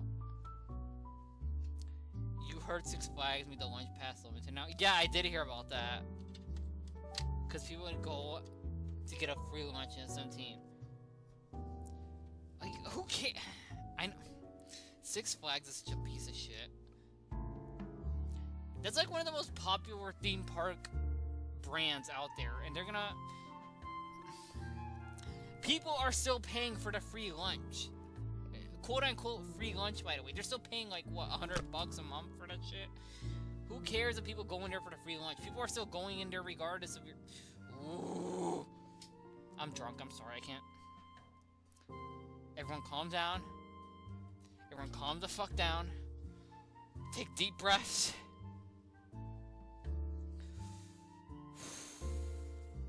We're calm. We're good. Let's just continue on with our horribly dressed best friend and our very nice other friend. Oh, good. I'm so hungry, I think I'm dying. You're always hungry. Are you calling me fat, Zach? Hey, not all the time. Let me guess. You skipped breakfast again. And look at her getting mad at me. Not on purpose. I may have overslept by a few seconds today. Right then. Stop stalling, Isabella. What's this about? Let us say it, Rebecca. She wouldn't be inviting us out if it wasn't worth hearing out. Well, we're waiting. I'm treating you guys to a once-in-a-century thing. An expectant grin breaks out on my face, except... I'm sorry, say that again. And this is important because... What do you mean? Becca only raised an eyebrow at me, while Zach appears like he doesn't get the punchline to an early joke Ash made, and is desperately searching for someone to explain it. Oh, bummer, maybe I should rephrase it. My instant noodle days are over. Ash is not here, we should celebrate. I think we should say the second one. What do you guys think? Fuck the Wheel of Fate. I feel like we should say the second one. Second? Alright. Okay, let me do that again. We should celebrate because Ash Hole is totally missing out on my first treat ever. So true, Isabella. So fucking true. And I know they're gonna get mad at us for saying that. Talk your shit. Exactly. I'm sure Ash has his reasons. He hasn't even apologized for calling me a scaredy cat yesterday. A half-hearted compliment without any meaning to it. It done more out of habit than with any real malice or hatred to it. After all the times he's called me a scaredy cat, the word itself has completely lost meaning. Imagine that. It clearly hasn't because you're still bringing it up to this day. There's disappointment, of course, in knowing he's off who knows where while we're having fun here. Sheesh, don't just disappear off the face of the planet while telling anyone. You aren't really upset about that, are you? No, I'm actually quite happy he's not here, Becca. No, not really. But it's his loss for missing this once-in-a-century event. Yup, everyone take a fat drag of your blunt. Isabella is so right now.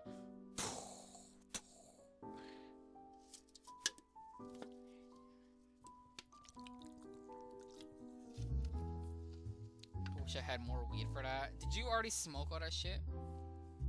He did seem to be in a hurry when we parted last night after the movie. Said he got a big lead on his case. We never had the chance to talk much yesterday, but you know how he is about his work. Everything except his unholy love for bad puns is a secret. Didn't we agree to, like, go on some... Didn't we agree to talk to a priest with Zach? When are we gonna do that? He never mentioned those to me.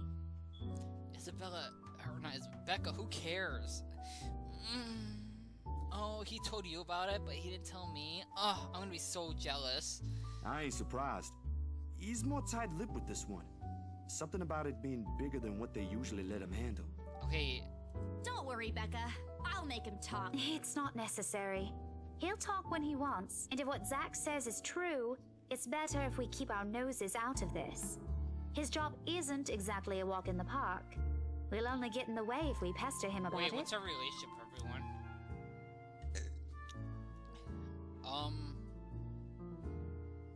Oh wow, Rebecca hates us! God damn, she hates our ass. Look at our relationship threshold. Oh, by the way, that line on the relationship bar, what was it?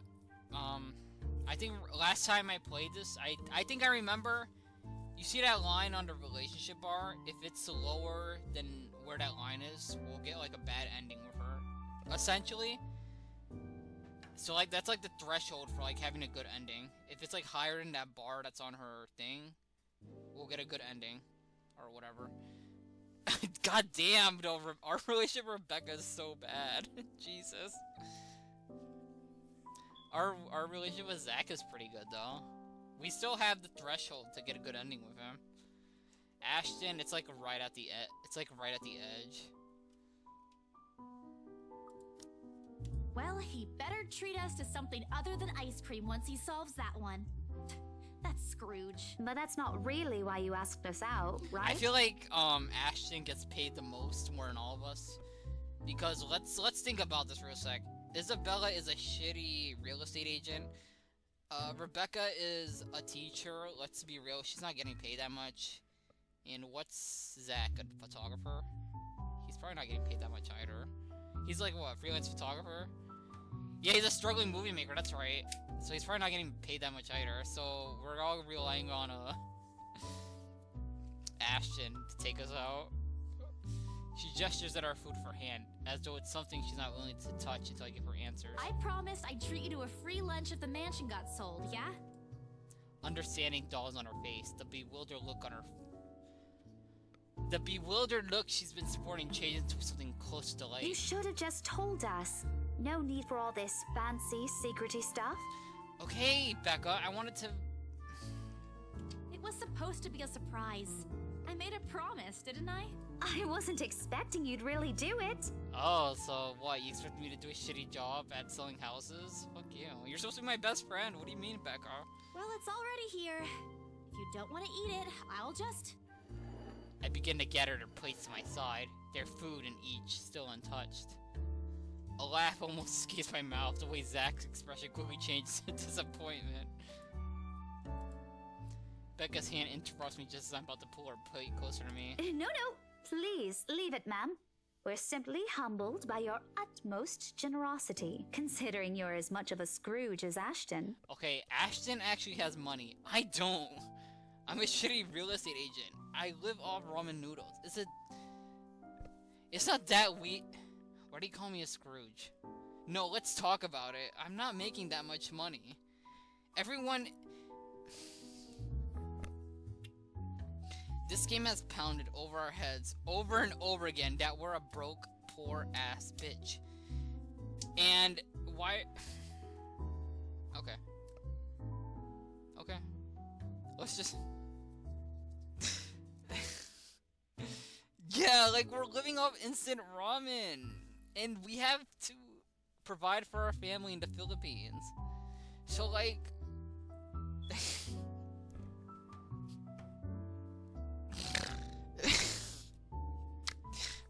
It's okay. Yeah, and her sick father, by the way. Don't compare me to him. He's the one who looks like he's about to have an episode whenever he has to spend more than £5. Oh my god, £5. I forgot we're living in the UK. I honestly wish there's a way for you to see the look on your face when you haggle. Remind me to record it once. Okay, Becca, maybe I have to haggle because I literally have to...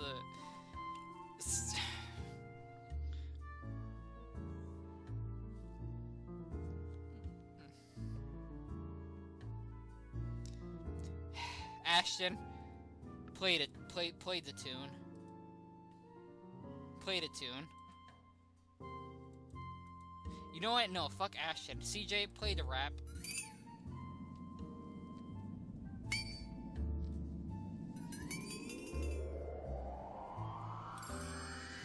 Welcome to San Andreas, I'm CJ from Grove Street. Land of the heinous, gangbangers in cold heat.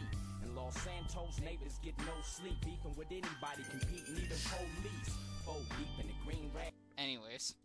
I think it's something like this. She puffs her cheeks and furrows her eyebrows in an imitation of how I supposedly appear when I'm trying to haggle for money. Because I'm trying to save every penny and dollar I can to send to my sick, dying father.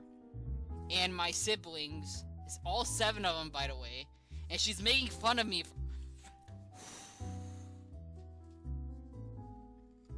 I don't know, Becca's kind of a shitty friend.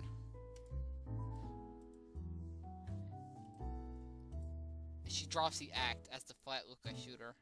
Her laughter dies, but the playful gleam in her eyes remains. This means you're gonna be okay now, yeah? For a while. It just means we won't have to worry about paying for the treatment and the bills. But that's all that matters, right? I mean, we're not yet sure if the new medication will produce better results, but Mama and the doctor said Papa's responding well to the treatment. That's one reason to be hopeful. And with the money, I'm sure it's just a matter of time. Saying it this way sounds as if I'm trying to convince myself. But no matter what, I allow myself to smile, genuine, uninhibited. It's strange talking about this with other people, even those who have known you for long enough. But today, things simply feel a whole lot lighter with them here. Lunch passes in an enjoyable fashion. A laugh here, a playful jab there, but most of it spent on catching up and telling stories about whatever's keeping us busy these days. Something we couldn't afford to do the day before, taking account of what happened. Even Becca's surprisingly chatty. Is there something in the sea bass we ate? Zach, though, appears less energetic. Well, he's far from being the life of a party. Well, that's not very nice. He's definitely not the type to keep quiet in a conversation with his friends. Apart from a few inputs, he's been silent the entire time. If Becca notices... Are you sure you're not feeling under the weather, Zachary? Huh? No, I'm okay. No worries, Rebecca. I give you permission to call her the B word? Okay, well, I'm not gonna do that, but... Doesn't sound okay to me. It's... Maybe if things get bad, how about okay. that? I might be feeling a little like, bummed real out bad. today, but... Is it about the reviews this morning? Oh, did his movie not do well? A pained expression crosses Zach's face, and almost immediately, Becca retreats in her inquiry as though the man's look is enough of an answer for her. I look between the two of them.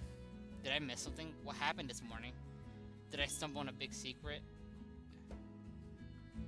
His movie bombed because it's about racism and the people watching are British. That's literally what it is, isn't it? This is why I don't like waking up late. You heard about those, huh? Sorry, I just happened to check on some sites this morning. Nah, it's a very sensitive topic in the first place. I should have expected it. What reviews? Becca glances at Zach, her emotions unsure, eyes asking for his consent on a matter. Although there's a small desire to keep asking on my part, I don't dare voice it out. With Zach, it's always been better to wait, let him speak on his own. Becca, too, to some extent, although with her, explosions of temper are more common. In the end, he simply answers with a shift of his shoulders, gesturing for her to go on with a tilt. It's his movie. That doesn't explain anything. Stop dangling the information, Becca! Yes, yell at her! Zachary, I'm not the one supposed to be telling her about this. It's still your documentary. Okay, but he's clearly uncomfortable talking about it, so you should tell us anyways. Is it something bad? Not bad per se. You guys don't need to dwell on it much. Bad? Listen here. I wouldn't trivialize what those bowheads wrote if I were you. They're ruining other people's jobs. Acting like she didn't bring it up. From how her tone rises in anger, it seems like she's the one slighted and not Zach. A snicker escapes me, which I promptly stamp down as soon as she says a hard look. This isn't a laughing matter, Isabella. Some bowbag just insulted him. Calm down, Rebecca.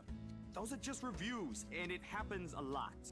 I do not ken about you two, but calling the entire film an out-and-out drivel, you're better off watching an educational kids' TV show, and worst 1.5 hour of my life, among other things, isn't exactly a critique any decent movie reviewer would say. That is kind of a crazy thing to say.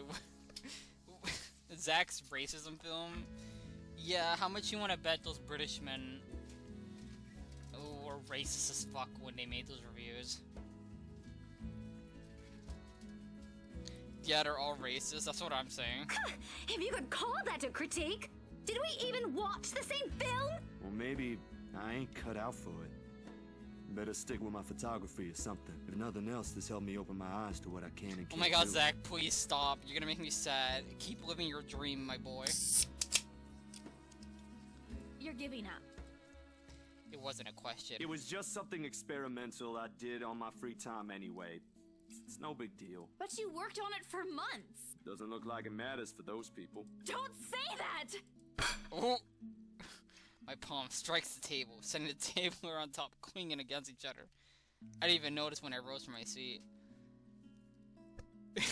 Got him, Bella. But here I am, chest heaving, looking down at them in the same manner a teacher would at an unruly student. Becca's probably proud. I didn't mean to yell, but there are some things like Zach. But there are some things people like Zach aren't supposed to say. How exasperating. He, of all people, should know. It's just a review. Except they're pretty well-known critics. Why does that matter? They aren't the ones calling the shots on this. Isn't that why they have a committee? Right, Becca? An amused gleam is in her eyes when I turn to her. What does she find so entertaining here? Help me here. Your friend's about to quit his passion for a petty reason. I haven't read what those people wrote about his work, but a few scathing words shouldn't be enough to discourage someone. I should know, after all. Failing means you're playing, Zach. Not that I'm saying it's bad. I've seen it from start to finish, and I know for myself what you created isn't something people should scoff at. I don't know anything about filming or photography. Hell, I don't have an inkling of artistry in me except for those doodles I make for class, but I know what I watched. Look at Isabella. It's not every day you see her all riled up like this. I wish she was always this encouraging to everyone. Whatever I'm about to say gets lost in my tongue as a flush of embarrassment booms across my face. It was a heat of the moment thing. And anyway, I'll be very angry with you if you quit. What about the exhibit? What exhibit? Classified information. Even if I bring you your favorite tonight? Nope, not a chance. Oh, come on! I thought we aren't supposed to have secrets. A burst of laughter comes from Zach. Thanks, you two. I might need some time alone to myself for a while. Just to think about things, how I'll go from here, that sort of stuff. Zach, if you give up your dream, I'm gonna be very sad. You're like... Hey, I'm not quitting, Bella. Don't give me that face. There's no face at all, only a poor imitation of puppy dog eyes, if you could call this one. You promise? I'll be damned if I break any promise I make to you guys. Yup. Go, Zach. Say how it is. Besides, you're right. It's too early to say anything right now. Awards night ain't for another week. And that's all the answer I need from him. As sensible as it sounds, there's fulfillment in knowing another person you know won't take the same path you walked. Oh, that's depressing. It's not like it's over for me, though. I still have time. I could still come back. Sorry, Isabella, you're not going to be the art student you hope to be. Do my own thing. Do what I really want to do. Surely, once Papa recovers, once I'm done with everything. And, oh my god, what time is it? Inside of my bag, my phone buzzes unexpectedly, breaking the pleasant afternoon lull. Whatever happened to the haunted house? We're hanging out with our friends right now. Who the fuck cares about the haunted house? Oh my god, it's our coworker. Everyone go back to the haunted house. Hey, Isabel. You at the office? Ha ha. Very funny, Rose. I'm hanging up. Don't, I'm kidding. BRC says the floor plan copies are ready for Miss McCullough to pick up. Oh my god, the interior decorator? She states that if it's already explained everything. Then, out of the blue, she launches a long rant about the opposite deluxe porn streets. I don't know how to pronounce her name. I stay quiet, to avoid becoming the next object of her frustration. She's similar to Becca in that regard. Oh great, even Rose likes to act like our mother sometimes. I'm stuck in horrendous traffic right now. Bloody stupid drivers. When she has fallen ran out things to complain and stops, what she says next still has none of what I would hear from her. Just a quick mumbled plea from me to meet the Wright's interior designer in her steed. I don't want to meet what's-her-face. You do it. You're the, senior at this Anyway, shit. I'll leave it to you. Bye. Okay, Thanks. don't leave your junior to do... Oh, and she's... Okay. Yeah, just leave your junior to meet with the professional interior design decorator of what? A $50 million mansion? Whatever. Whatever, Rose. The sky is cloudless in the noon times. Oh my god, it's almost midnight. Okay, I'm gonna play for like 3 more minutes, and then we'll stop.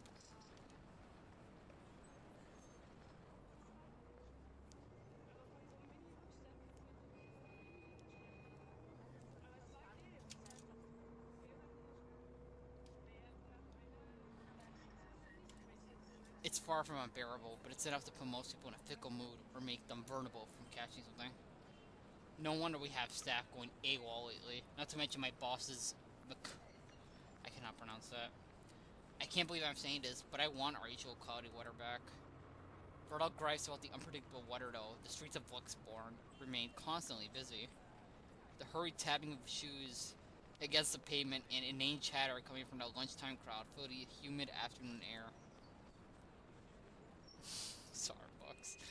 A small reminder of the things we still have to do, regardless of how much I want to return to the comfort of my bed. Back to Brio Realty for me. Zach to a meeting with a magazine publisher featuring luxury houses, and Becca to her lesson plans and books at home. But more than once, I catch her sneaking in a longing glance over something displayed at a shop window. Does she want to buy something? Maybe I can get it for Christmas. No, because we're not going to have the money for that by then. I turn my head at the last shop she checked out. A fleeting glimpse. The world stills. Oh my god, it's this hoe. She looks at me, eyes hollow, gaze piercing, and boring into my very soul, like a set of chains to keep a whole body still. Queen? I know Xavier's enjoying this so bad right now. There are no shadows. Oh, wait, hold on. This is a horror moment. I gotta put on my horror voice. Hold on.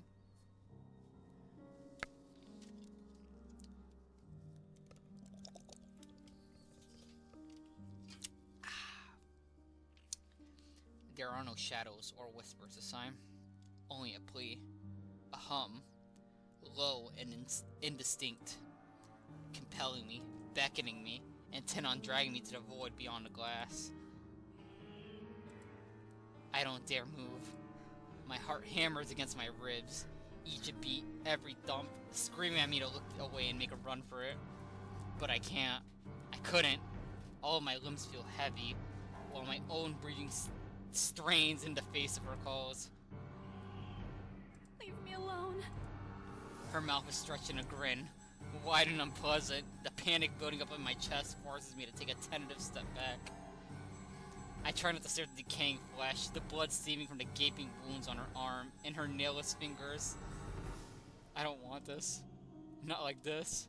Not after I got what I want for Papa. Stop, it's actually depressing here right now.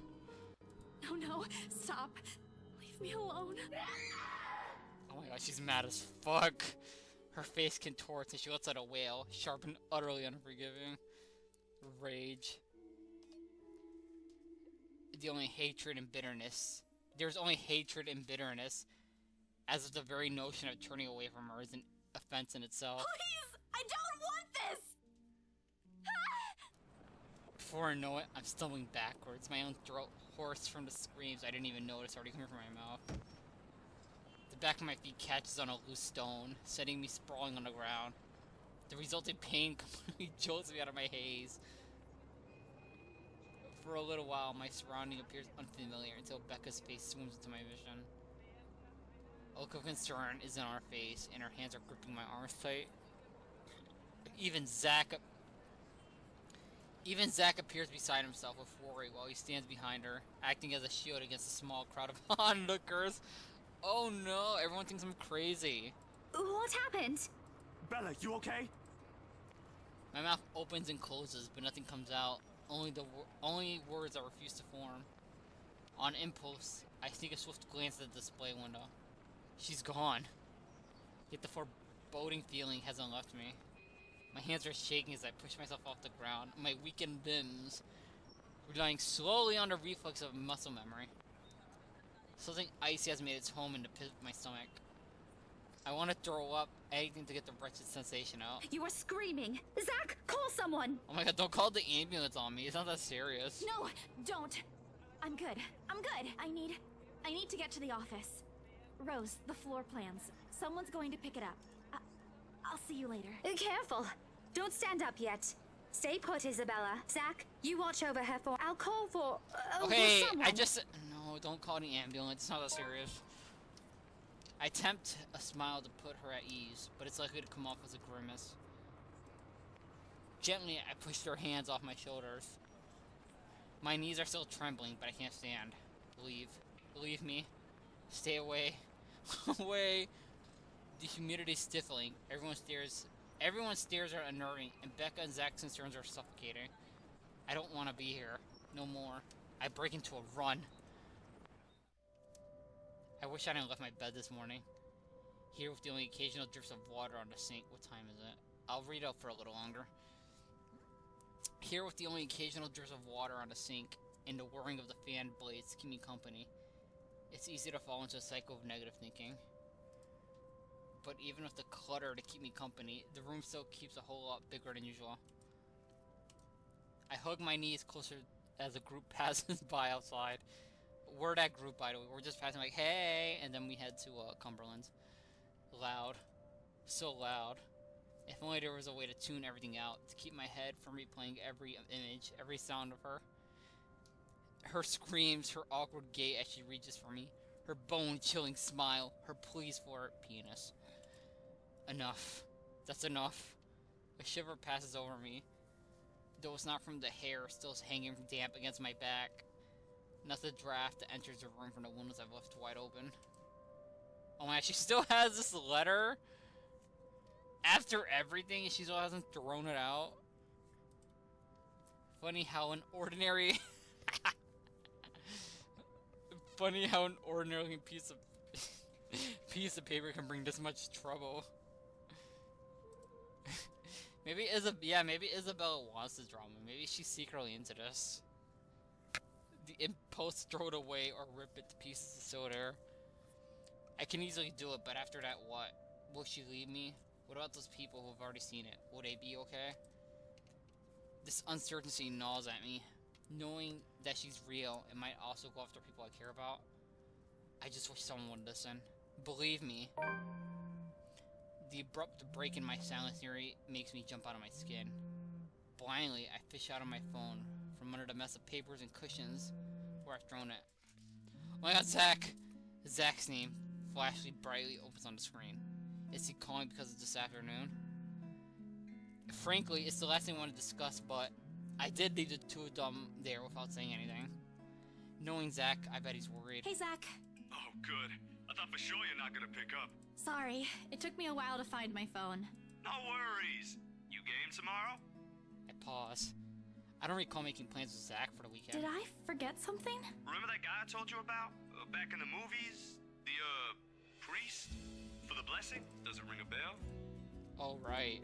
I did say that, but I didn't think he'd actually go through the trouble, especially after what happened with this film. Sometimes, I forget how kind Zach can be. Yeah, literally no one here deserves Zach, besides Isabella. Yeah, I remember. Is he fine with it? My friend doesn't mind. We're lucky he's not busy, so tomorrow, he'll meet us at the mansion. Okay. Sorry for the trouble, Zach. Hey, no problem. I'm the one who suggested it to begin. Well, this afternoon you did surprise us. Never seen you scream like that. You scared the hell out of Rebecca. I guess I owe you a lot for this, huh? We owe a lot to Zach. He's too good for us. Nah, we're cool. You had us worried. But I know you'll tell us about it eventually. I just want to make sure you're doing well. You left all of a sudden and you're not answering any of our calls. He's trying to get me to talk. Normally, I tell him I'm fine. Say a few simple reassurances to put their minds at ease. Now nothing will form. I can't bring myself to say anything. He seems to have sensed my hesitation because he immediately changed the subject. Yeah, anyway, I gotta go. I left something on the stove before making this call. Just soup. But it'd be embarrassing if I burned soup. I doubt it. Ashton, on the other hand... Oh, remind me to tell you about what he did with the pressure cooker next time. Oh, damn, it overflowed! It overflowed, no.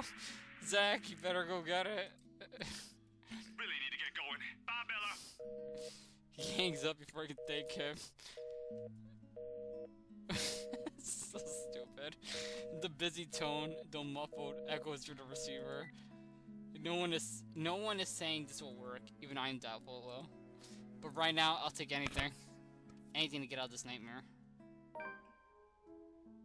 Oh, it's the next... Okay, we'll end the stream there. It's already 12:07.